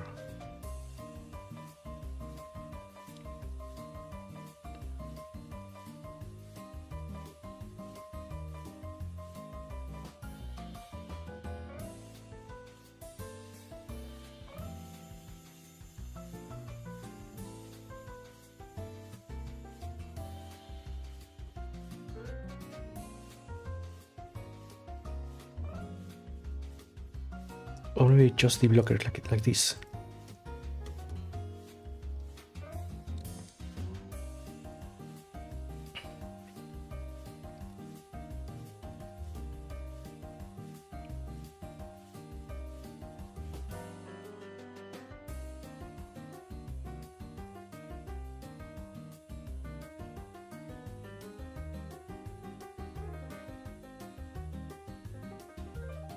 So we can inherit it from the blocker.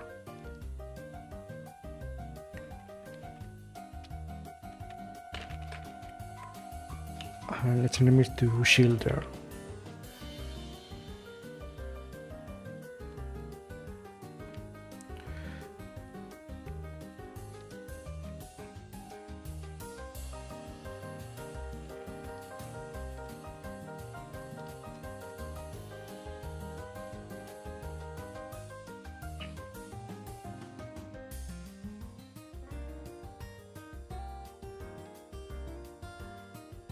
We have to give it some sprite that will fit the description.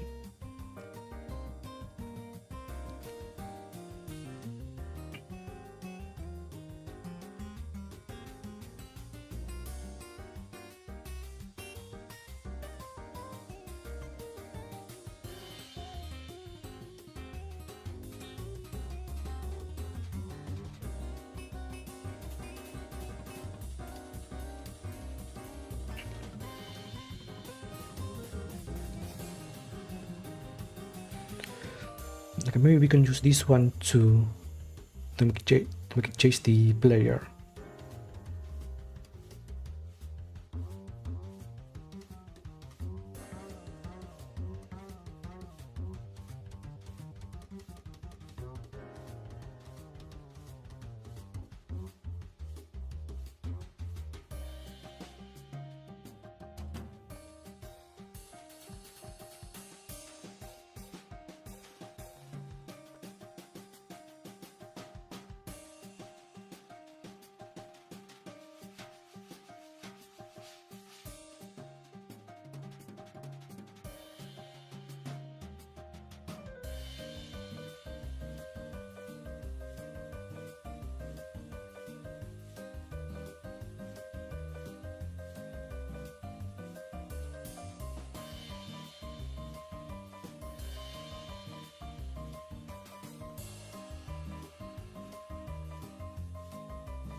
No, it could be this enemy.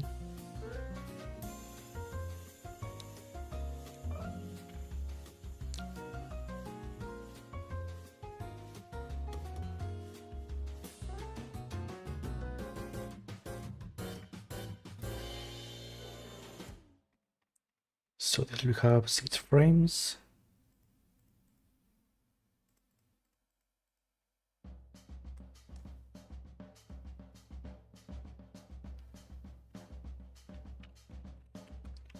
And let's give it a default animation.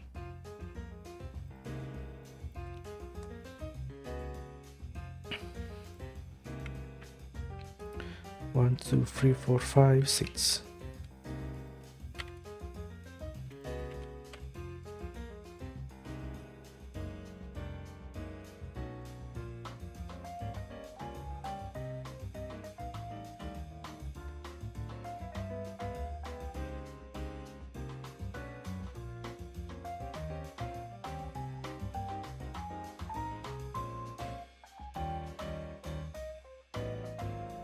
There's no speed, nothing, just 1 HP. It can explode. And its collision shape, let's make it a bit smaller.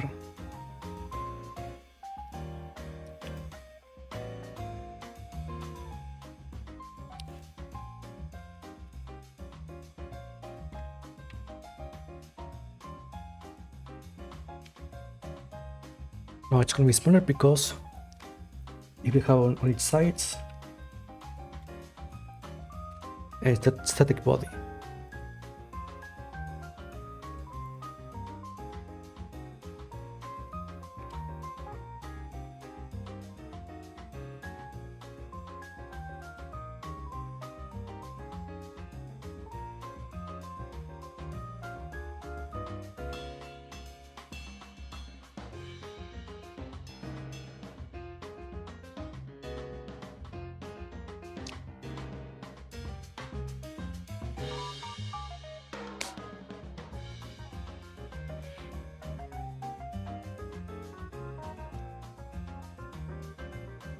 I see we will need 2 on each side.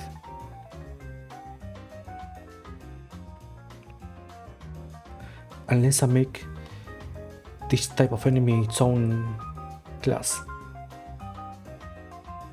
Yeah, now that I think about it, it might be better to make a generic type of enemy and add all of these features as components. But that would require to refactor all of the enemies. And that's gonna be a lot of work.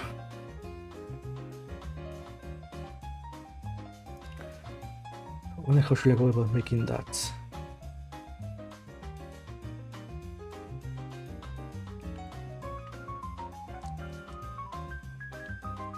Should I leave it as it is?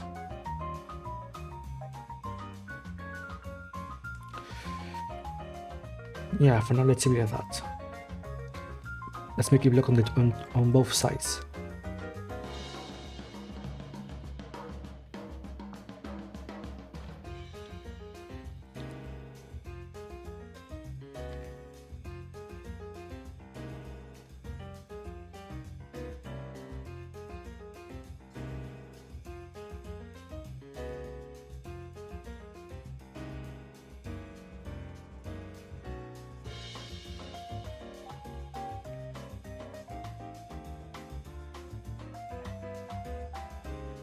Like this, and it will be on the war room, like that.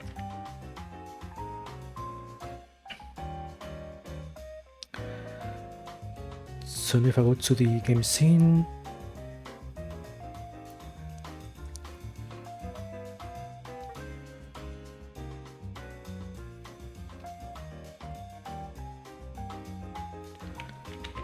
and let's instantiate the shielder here.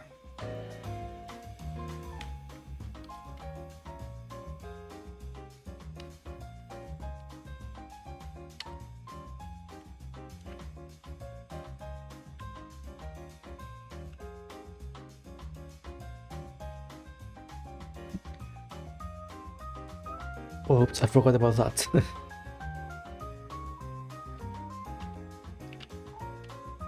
Okay, so it won't let me pass through, so if I leave it on a 1x1 doorway, it shouldn't do much. And if I shoot it, it will lock it.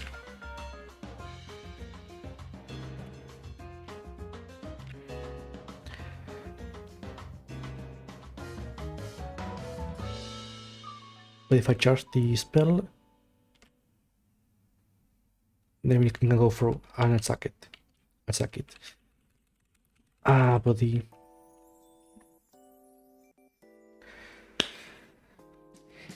Yeah, here's where having components will definitely benefit, making the enemies more modular.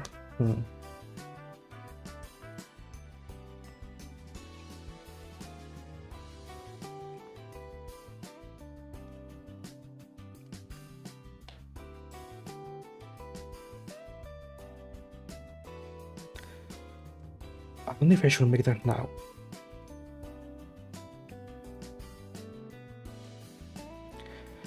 Maybe if I rename it to behaviors.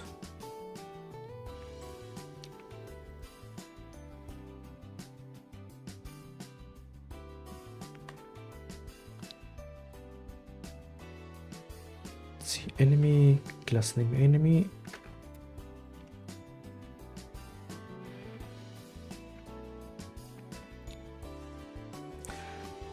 But I will need to redo also the boss.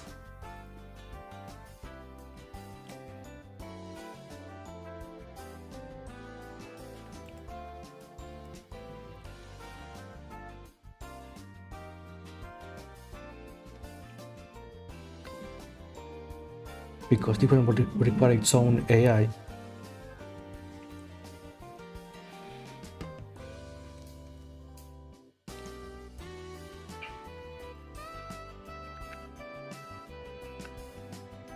But I guess it should be fine for this case in particular.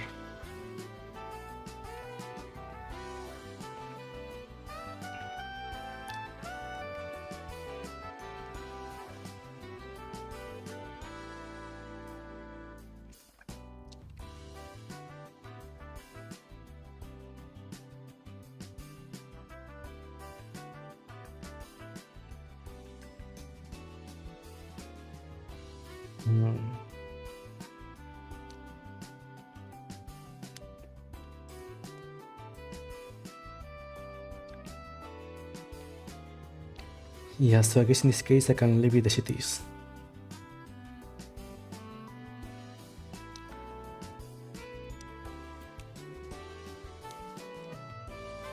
Yeah, okay, so we can leave the bosses as their own entity. And instead I change the regular enemies to give it the behaviors as components.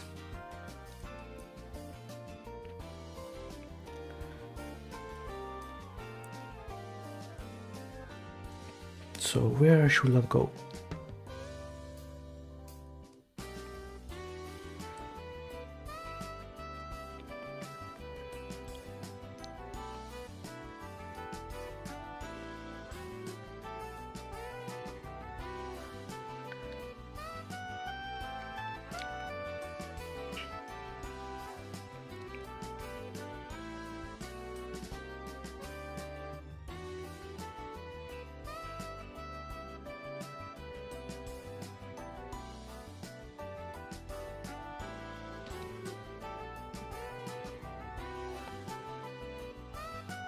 Maybe we should start with this one.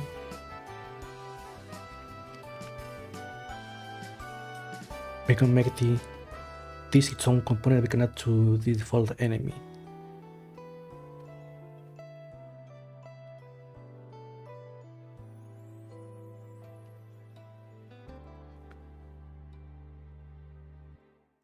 So let's make a new folder, call it behaviors.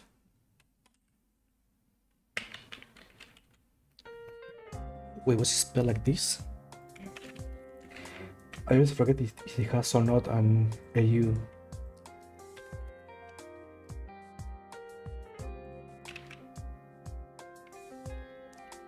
it doesn't.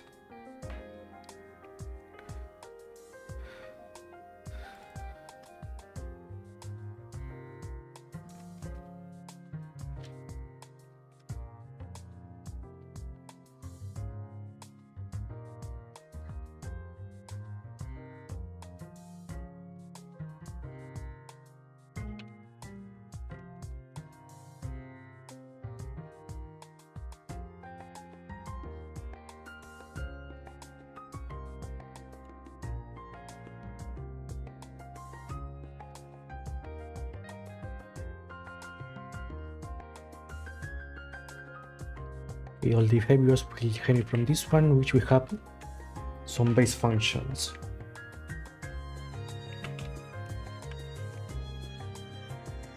So we don't activate.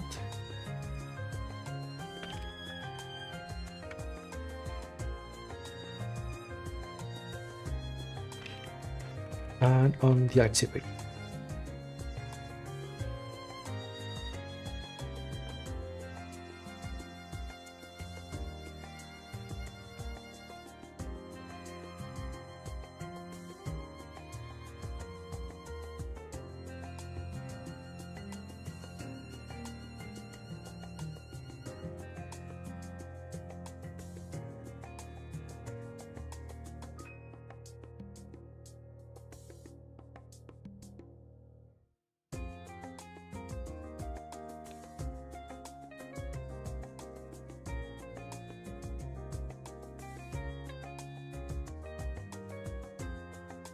Okay, and now we make a new script that will inherit from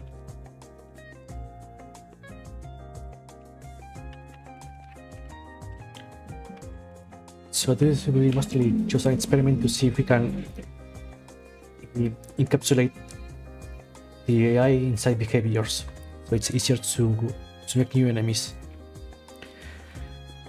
Because if this works, we can reduce the number of steps to make enemies from 3 to just 2. Because now we have to make a type of enemy and also then make an indistinguishable enemy. So it's making inheritance from inheritance, which isn't exactly good.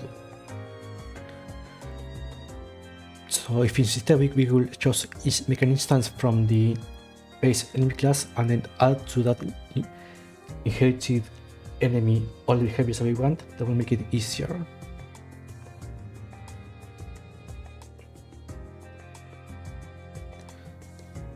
So for now, let's focus on making just the base behavior its own scene to add to the base enemy.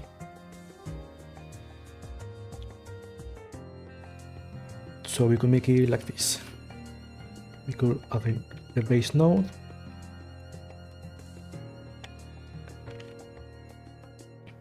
and save it here.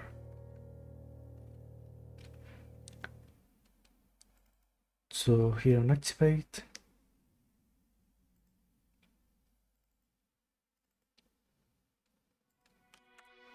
we could say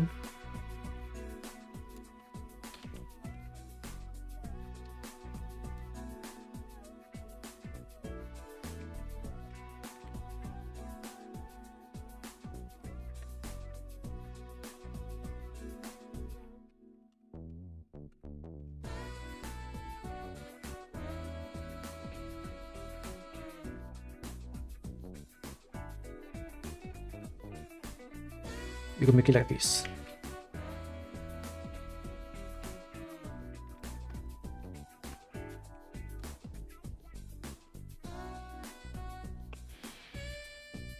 And if we go to the baser here,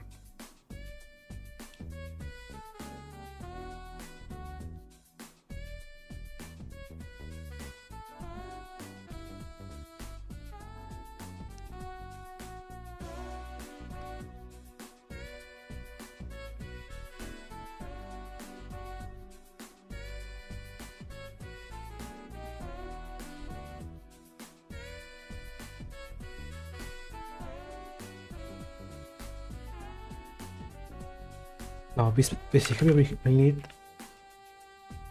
First, we need to know which enemy it's being attached to. So we'll set it up like this.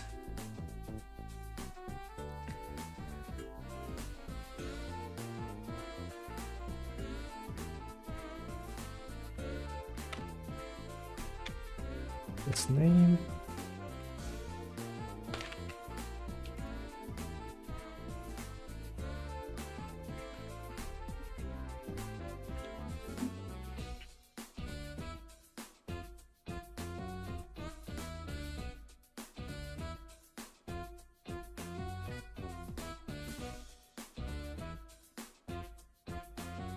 I see a problem. It will need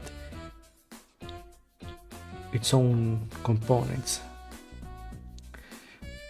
I wonder how did I make it for the other project. Give me a second, I need to look up some references.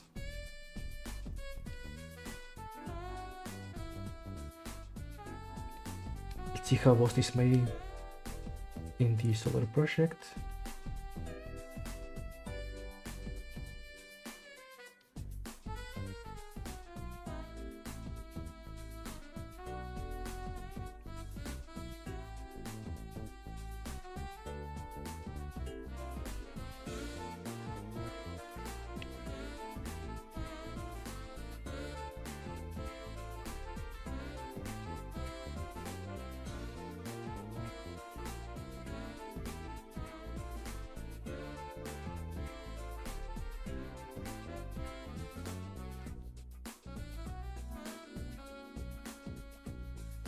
So we need to instantiate them when I create the class.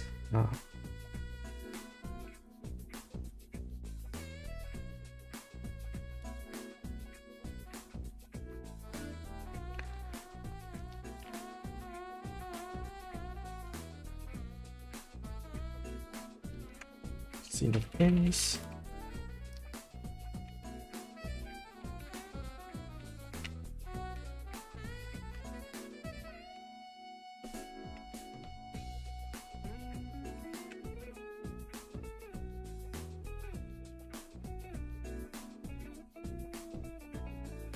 And now let's compare it to the pacer.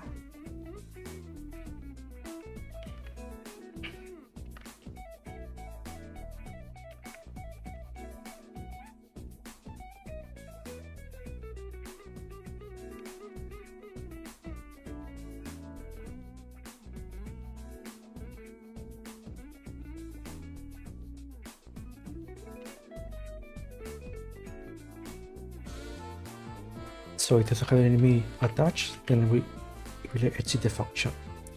Otherwise,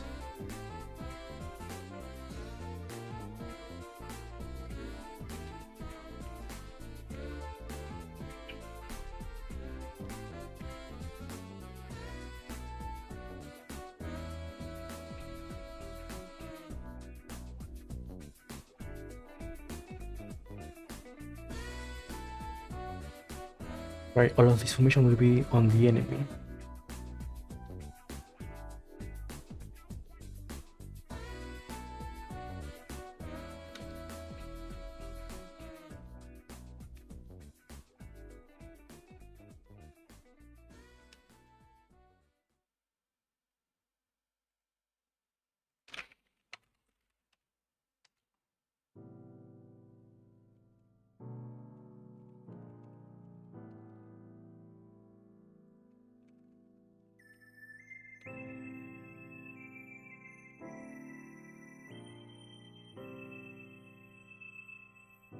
Okay, like this.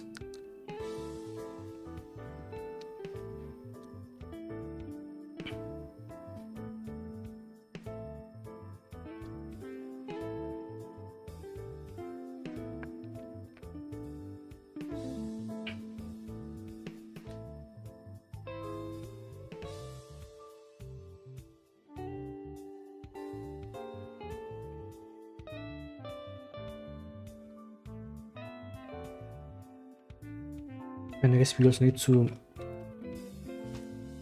add the check if the a recast exists.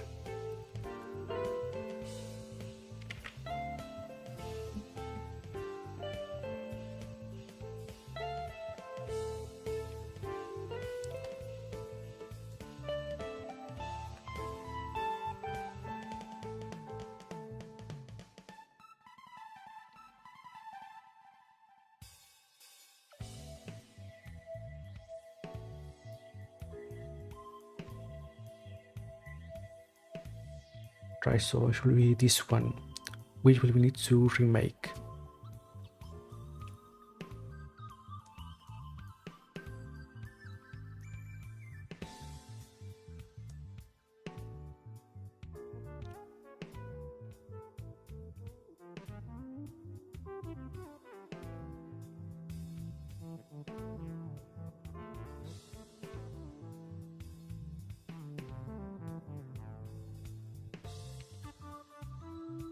For now, let's set it here.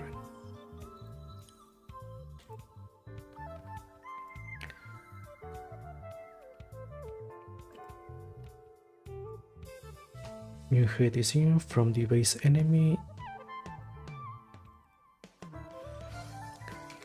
which we will call basic baser.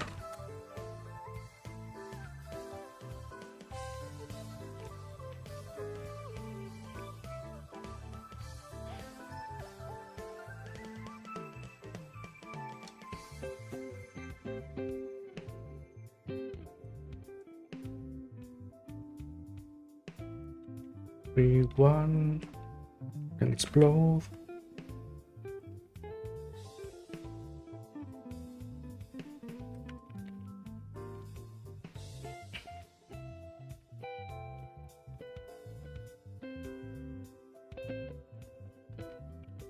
Let's copy this.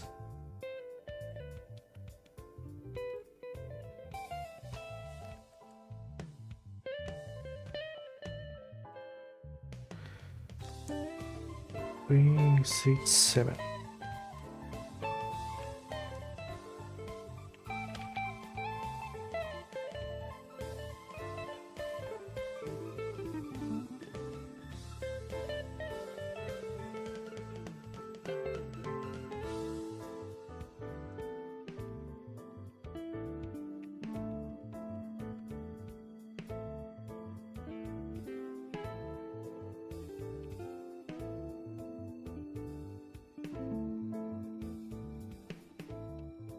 One, two, three, four, five, six, 7.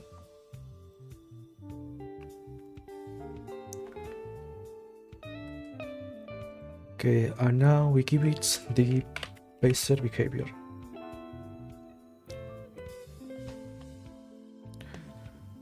He assign the enemy, and then here we create two recast.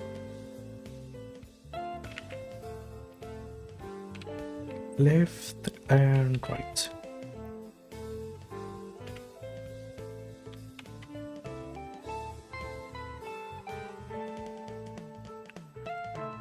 Right should be 60.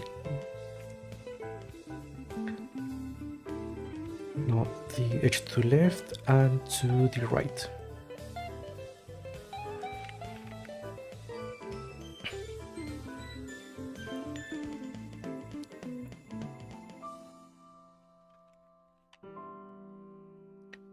By 16 and the hitbox.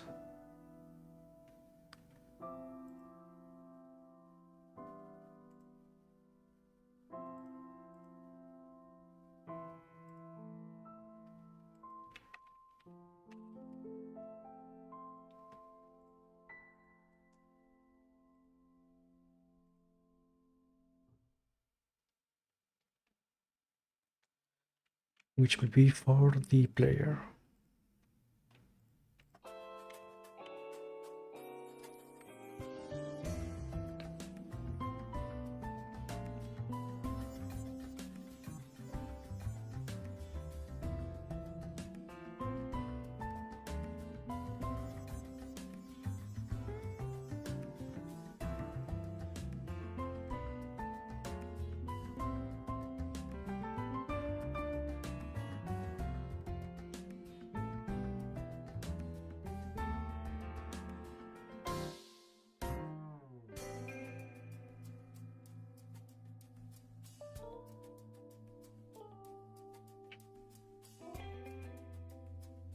Right, I should move on the speed here.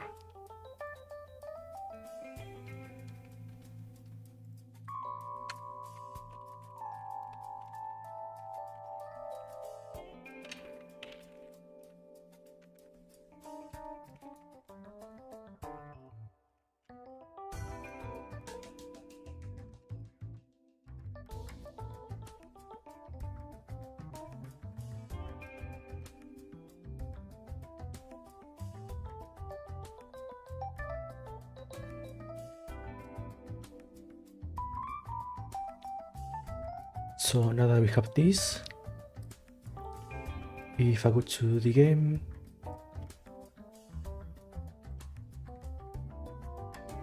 and let's see where.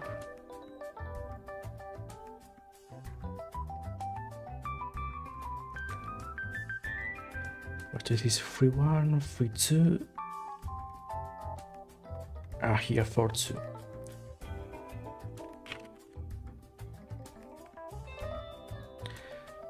So if I stage it like this, then it should do the. Actually, it shouldn't move up at all.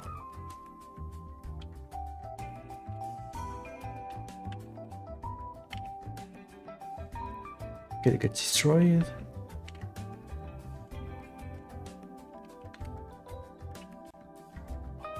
Weird.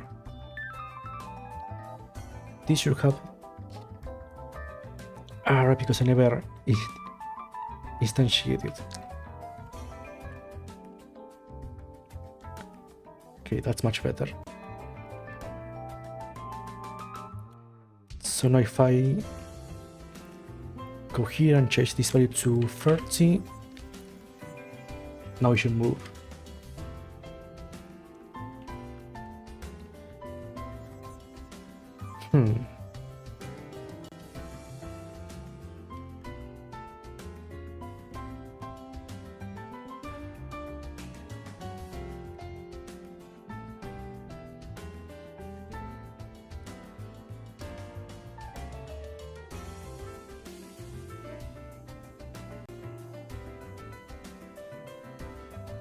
Because it should do the sequences of the behaviors.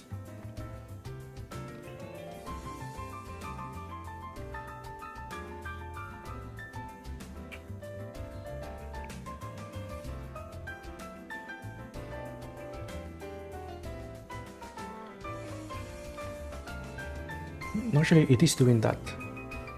Then why?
Okay, but it's still not.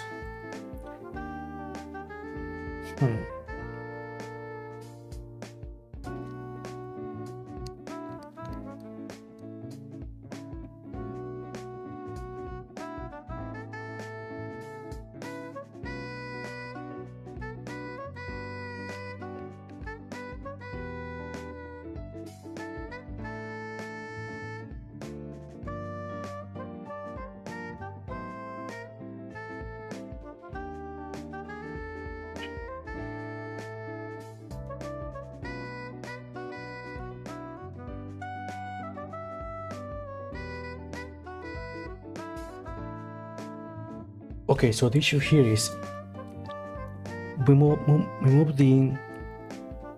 the way to make enemies from creating specific types of each instance of the enemy, move that to unique behavior so we can add to the basic enemy class. And to test that, we try to convert the basic baser enemy to a behavior to see if that theory works. The thing is, it's kind of working except that it's not behaving like it should. Because here, it should change direction when it hits the wall, which it doesn't seem to be doing.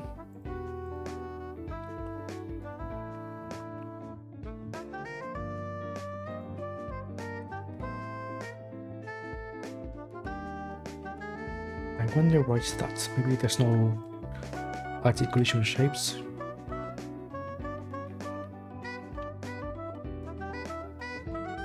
No, there is.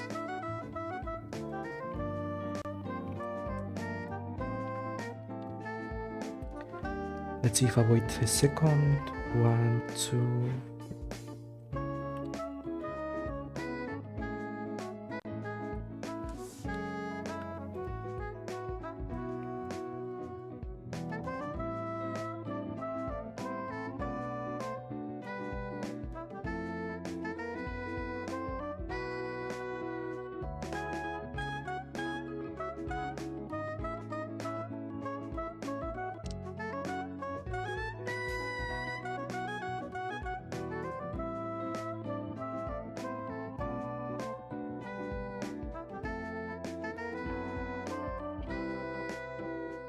So why is this working but not this? Because it should be the same logic.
What am I doing wrong?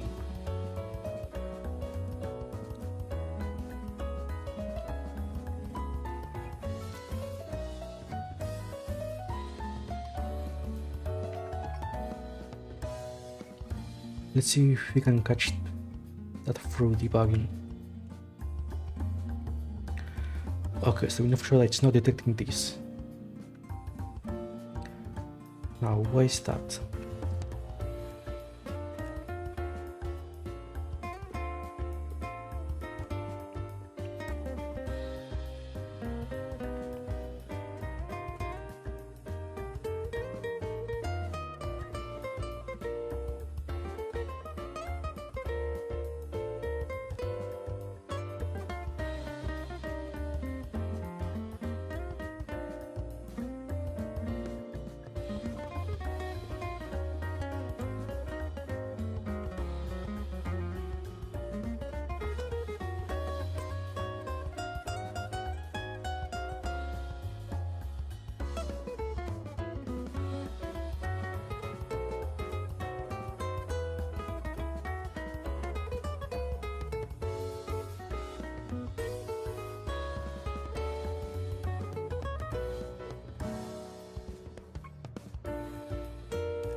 It's not this.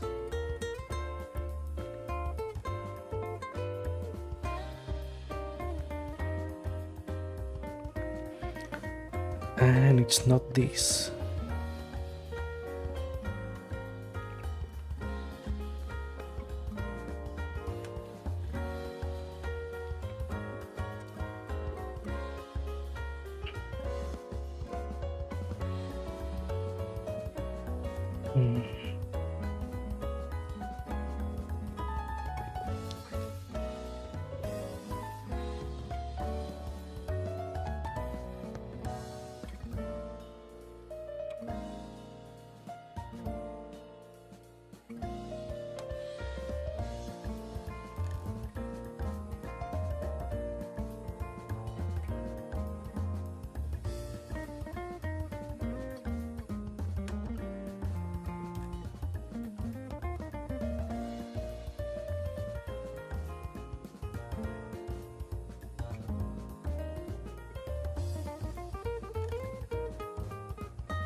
Why should we wait one frame for this, or what?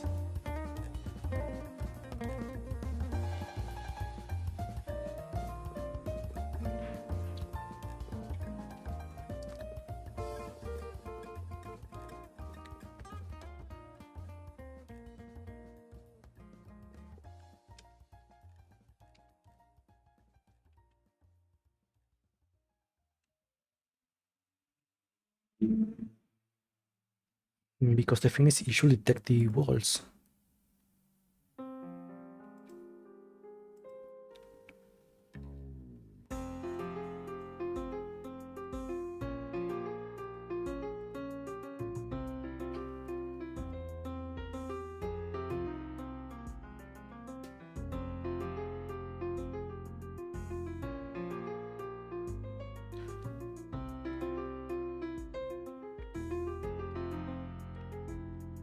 Maybe I forgot to do something else.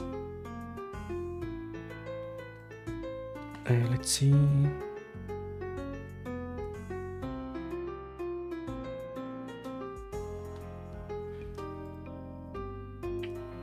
Maybe it's this. Ah, here it is. This has to be why.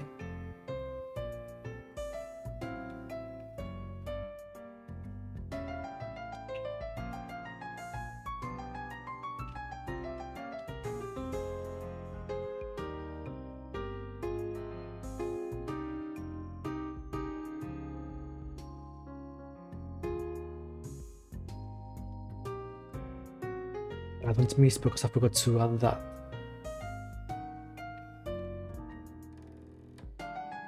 There we go.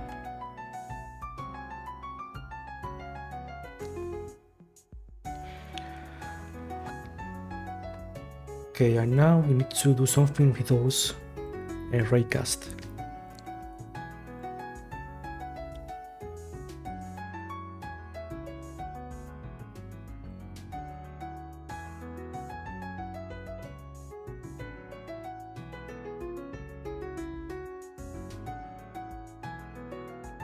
That's where we should be able to see the raycast.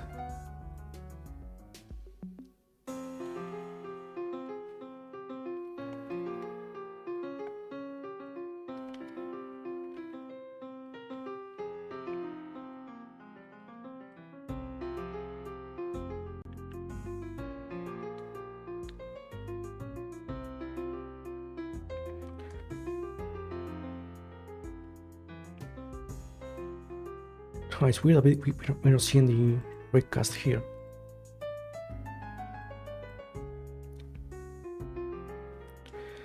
Ah, because it has to be a 2D node.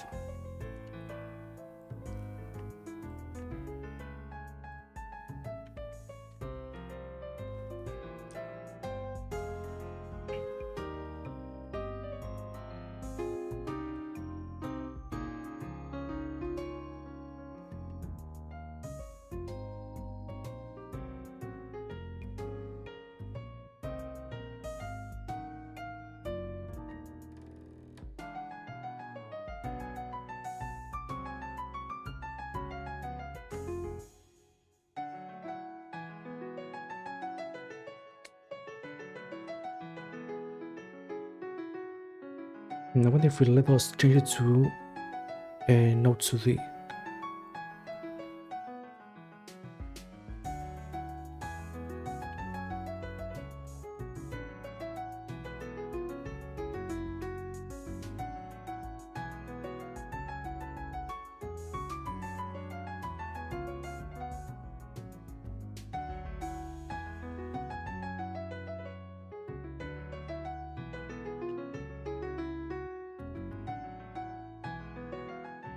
So if I change it to this, will it break or not?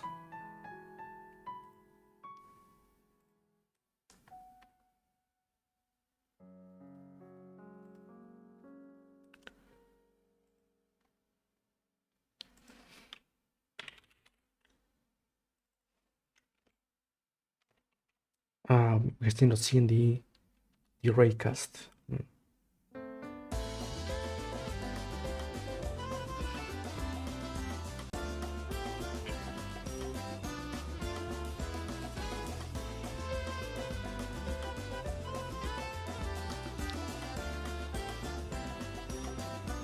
So I guess we will need to convert this to Node 2D in that case.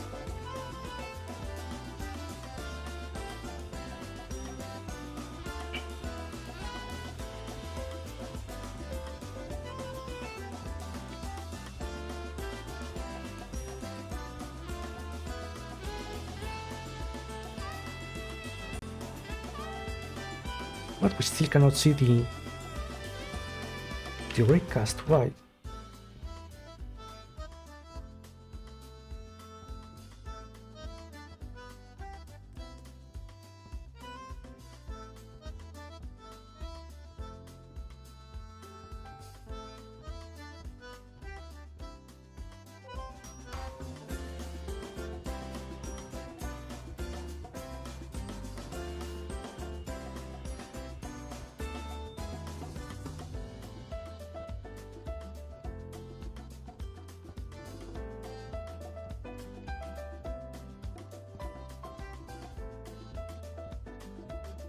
So why are we not seeing the raycast?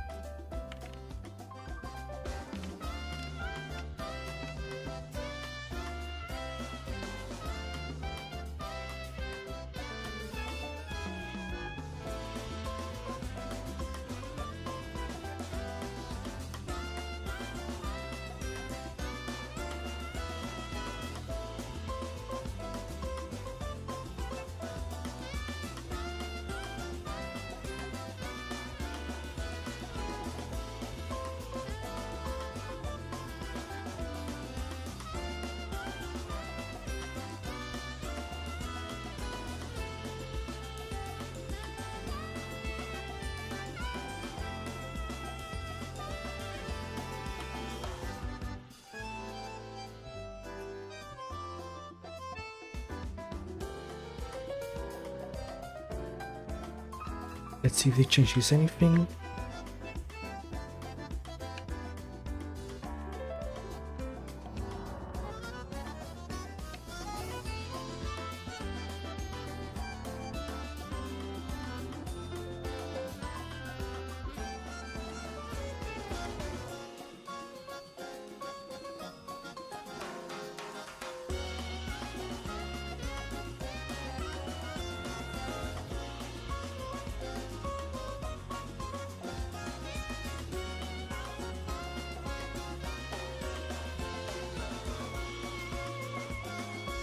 No, we're still not seeing the raycast. Oh.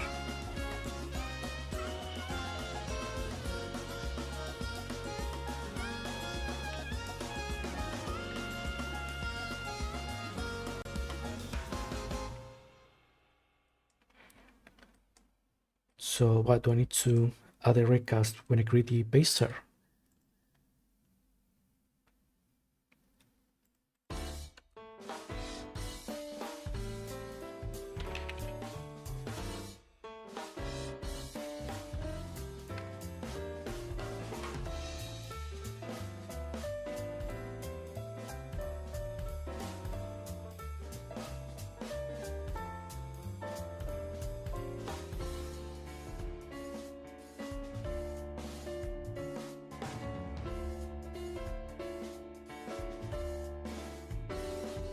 But that's weird because on this other example, the components do work.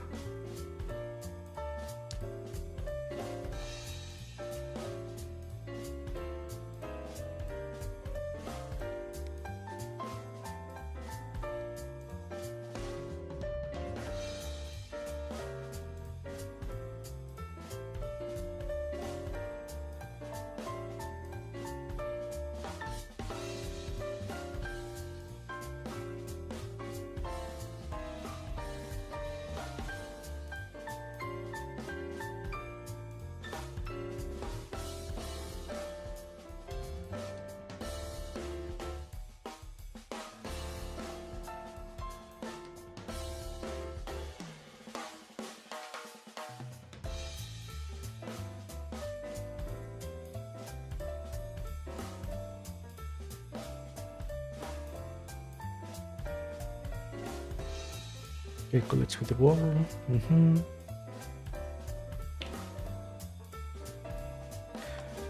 Okay, at least now the red cars are visible. Well, it's not ideal, but it does work.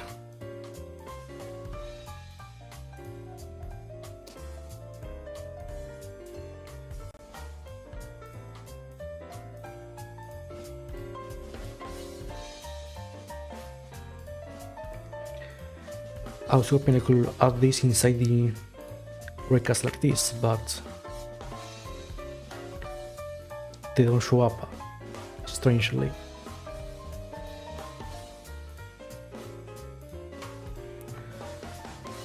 Oh, well, we have to be like this. So now if I instantiate this here instead of these enemies,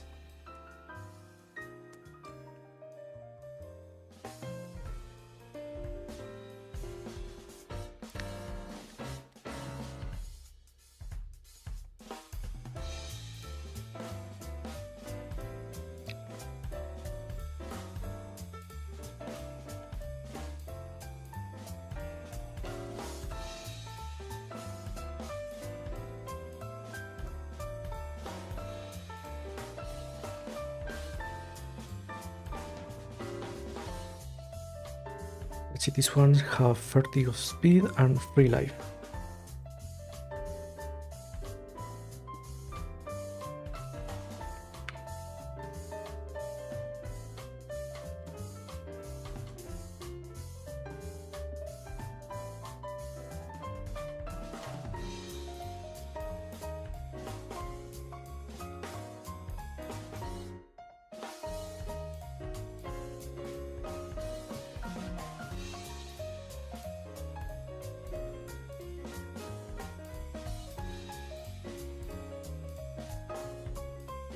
And I forgot to change that.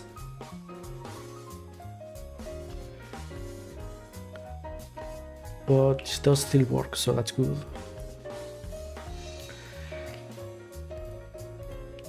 So yeah, I think we can start working on replacing the other enemies with this system too.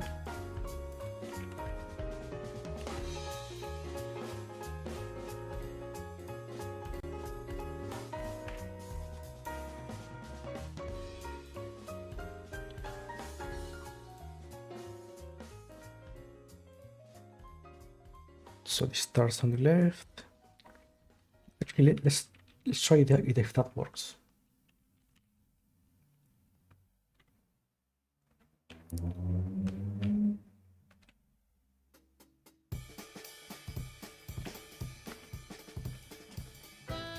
Yeah, okay, it does.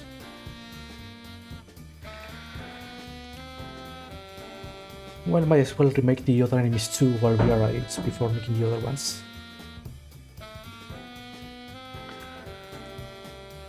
But before that, let's take a small break once more. I will see you in a bit.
Alright, we're back. Now let's try finishing some other behaviors before finishing the stream, because it's getting a bit late.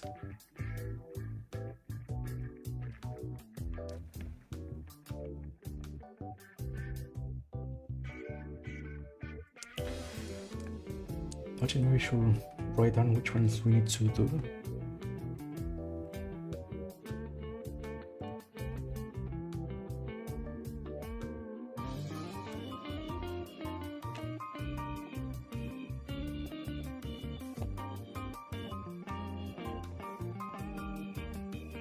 Let's see, let's write down the behaviors.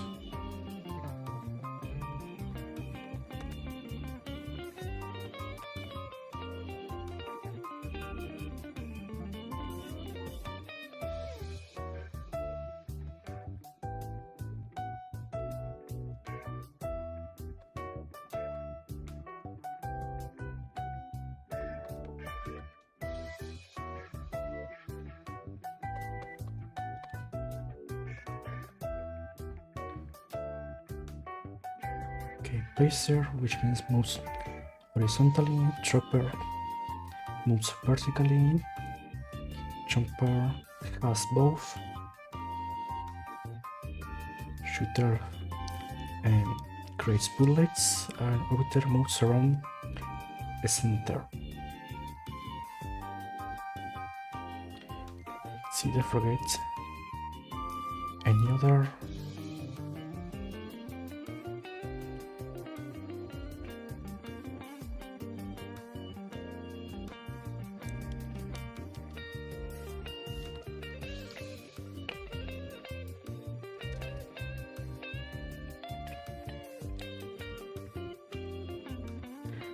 Alright, this one for choosing the player.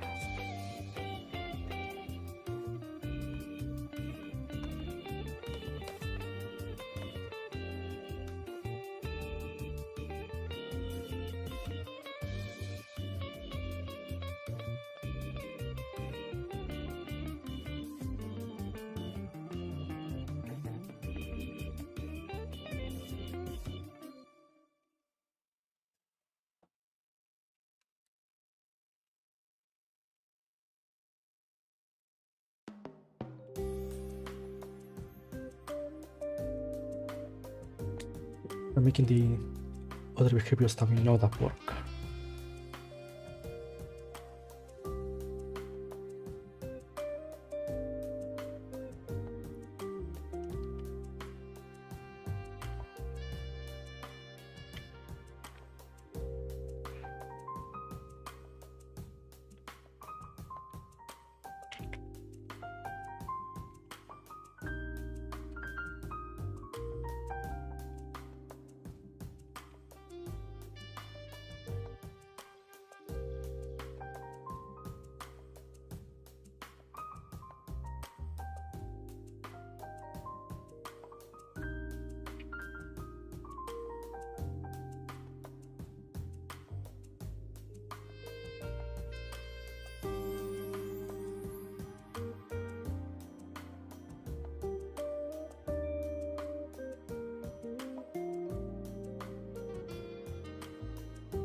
Right, so we need to make some changes to this.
Build for the compression, and let's test if this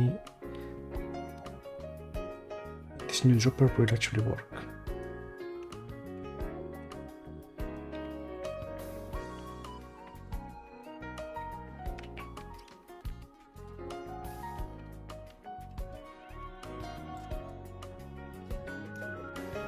We never give it to the player.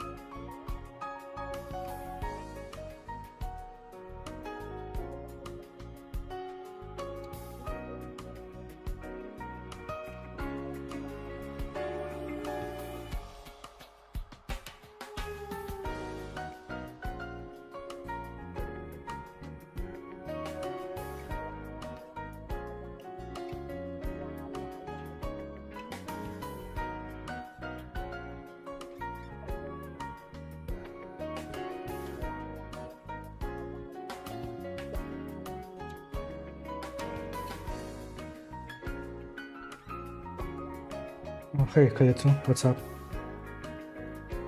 How's your Sunday going?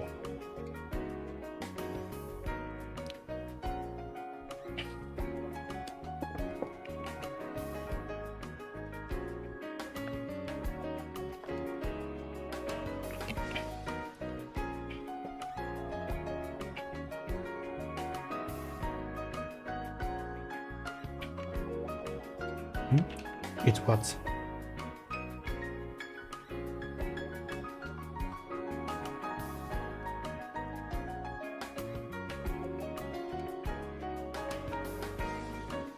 Yeah, here it's still there too. So at least here still have a couple hours left of Saturday.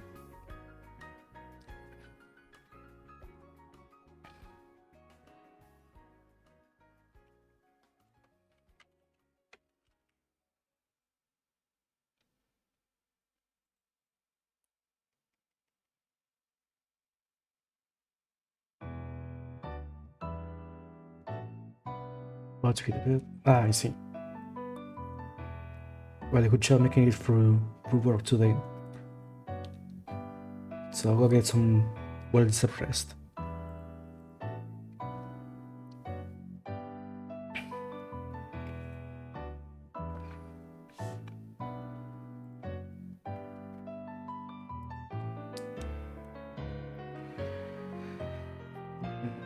What am I missing here?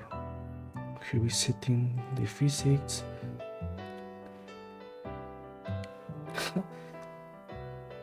So you still want to stay up even though you are completely worn out from work?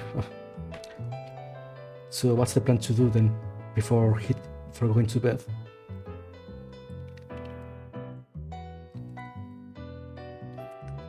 Ah, I see. Up to no good then.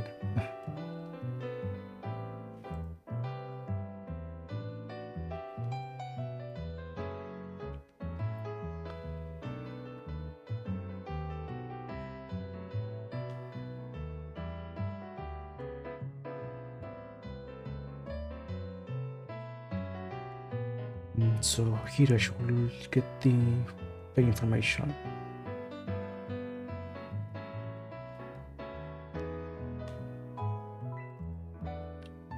Ah, but I already do.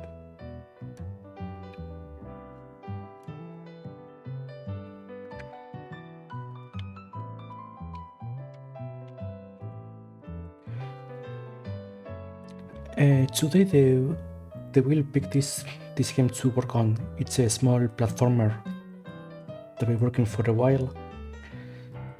And I already have this first area done, so I was working a bit on the second area and making how to make these enemies. Because trying to make new behaviors for them was a bit annoying, so I'm trying to make that process easier, so when I'm about to make some new type of enemy, there's less code to work with.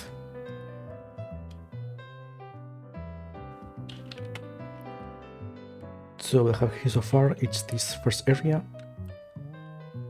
They have this small mage that can jump and shoot.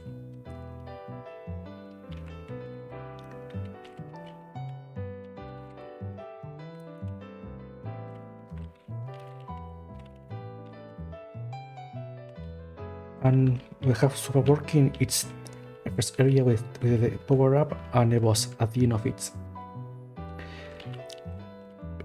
Earlier today I was working on the second area with its new power up, which actually, let me show.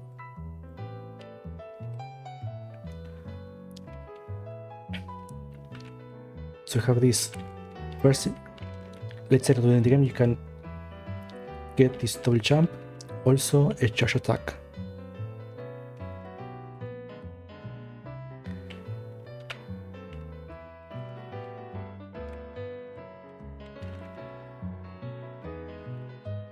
And later on the first area there will be a final power up that I haven't made yet. But I was basically making the start of the second area with the power up and enemies and that kind of work. So when it comes to new content, I have just this chargeable shot. not much else.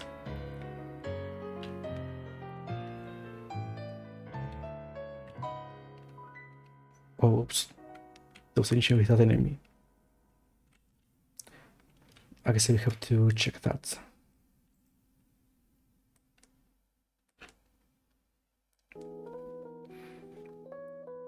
Thank you. This asset is actually one that I found online, so I cannot take credit for that.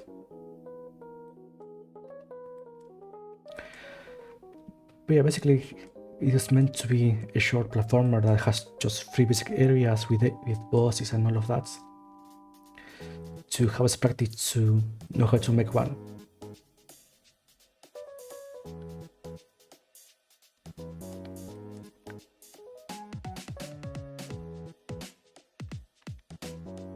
Now let's see here. This enemy is supposed to drop when the player gets close enough, but for some reason it disappeared completely. I know why. I forgot to give it the solid group.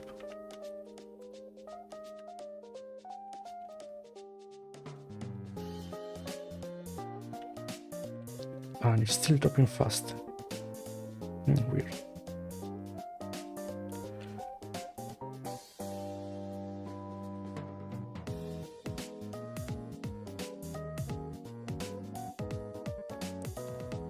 Try, so it should be like this. 85, 3 on 3.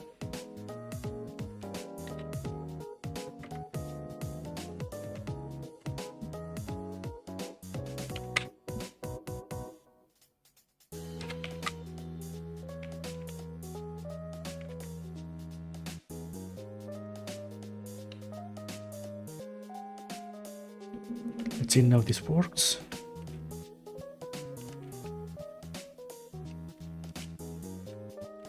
There we go, that was the problem.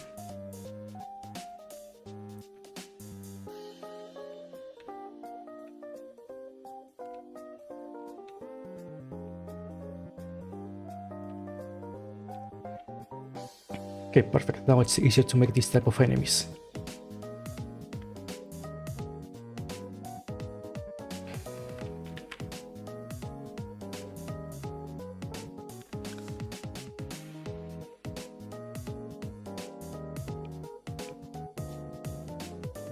Actually, I think, well, it's 10 p.m. already. I think I could end it for today before it gets too late, because I still have to get something for dinner. So yeah, unfortunately there's not much to show off for the second area, but at least we do have the new power up and a new way to make enemies in an easier way. So I guess the next time this project gets selected by the wheel, we can focus on changing that. Actually, I don't think we're using the wheel, have you?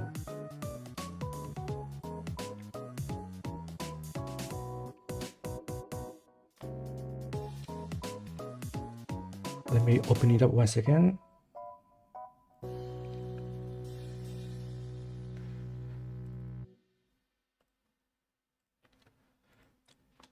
Because every time we spin the wheel, we're using this.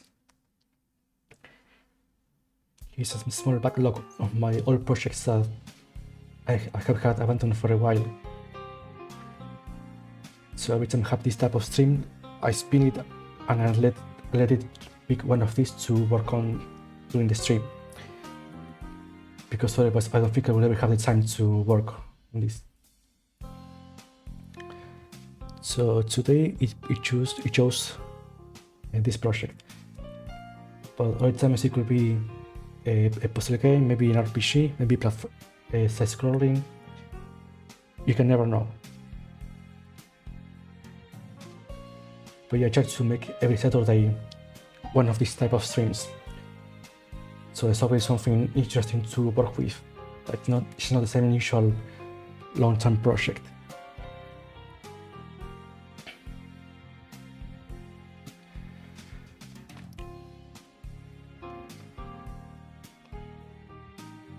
Yeah, I think I will stop for today. Let me just check quickly if there's anyone online to raid.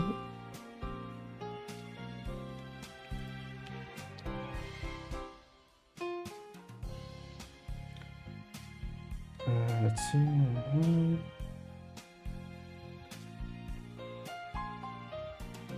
If anyone in the list.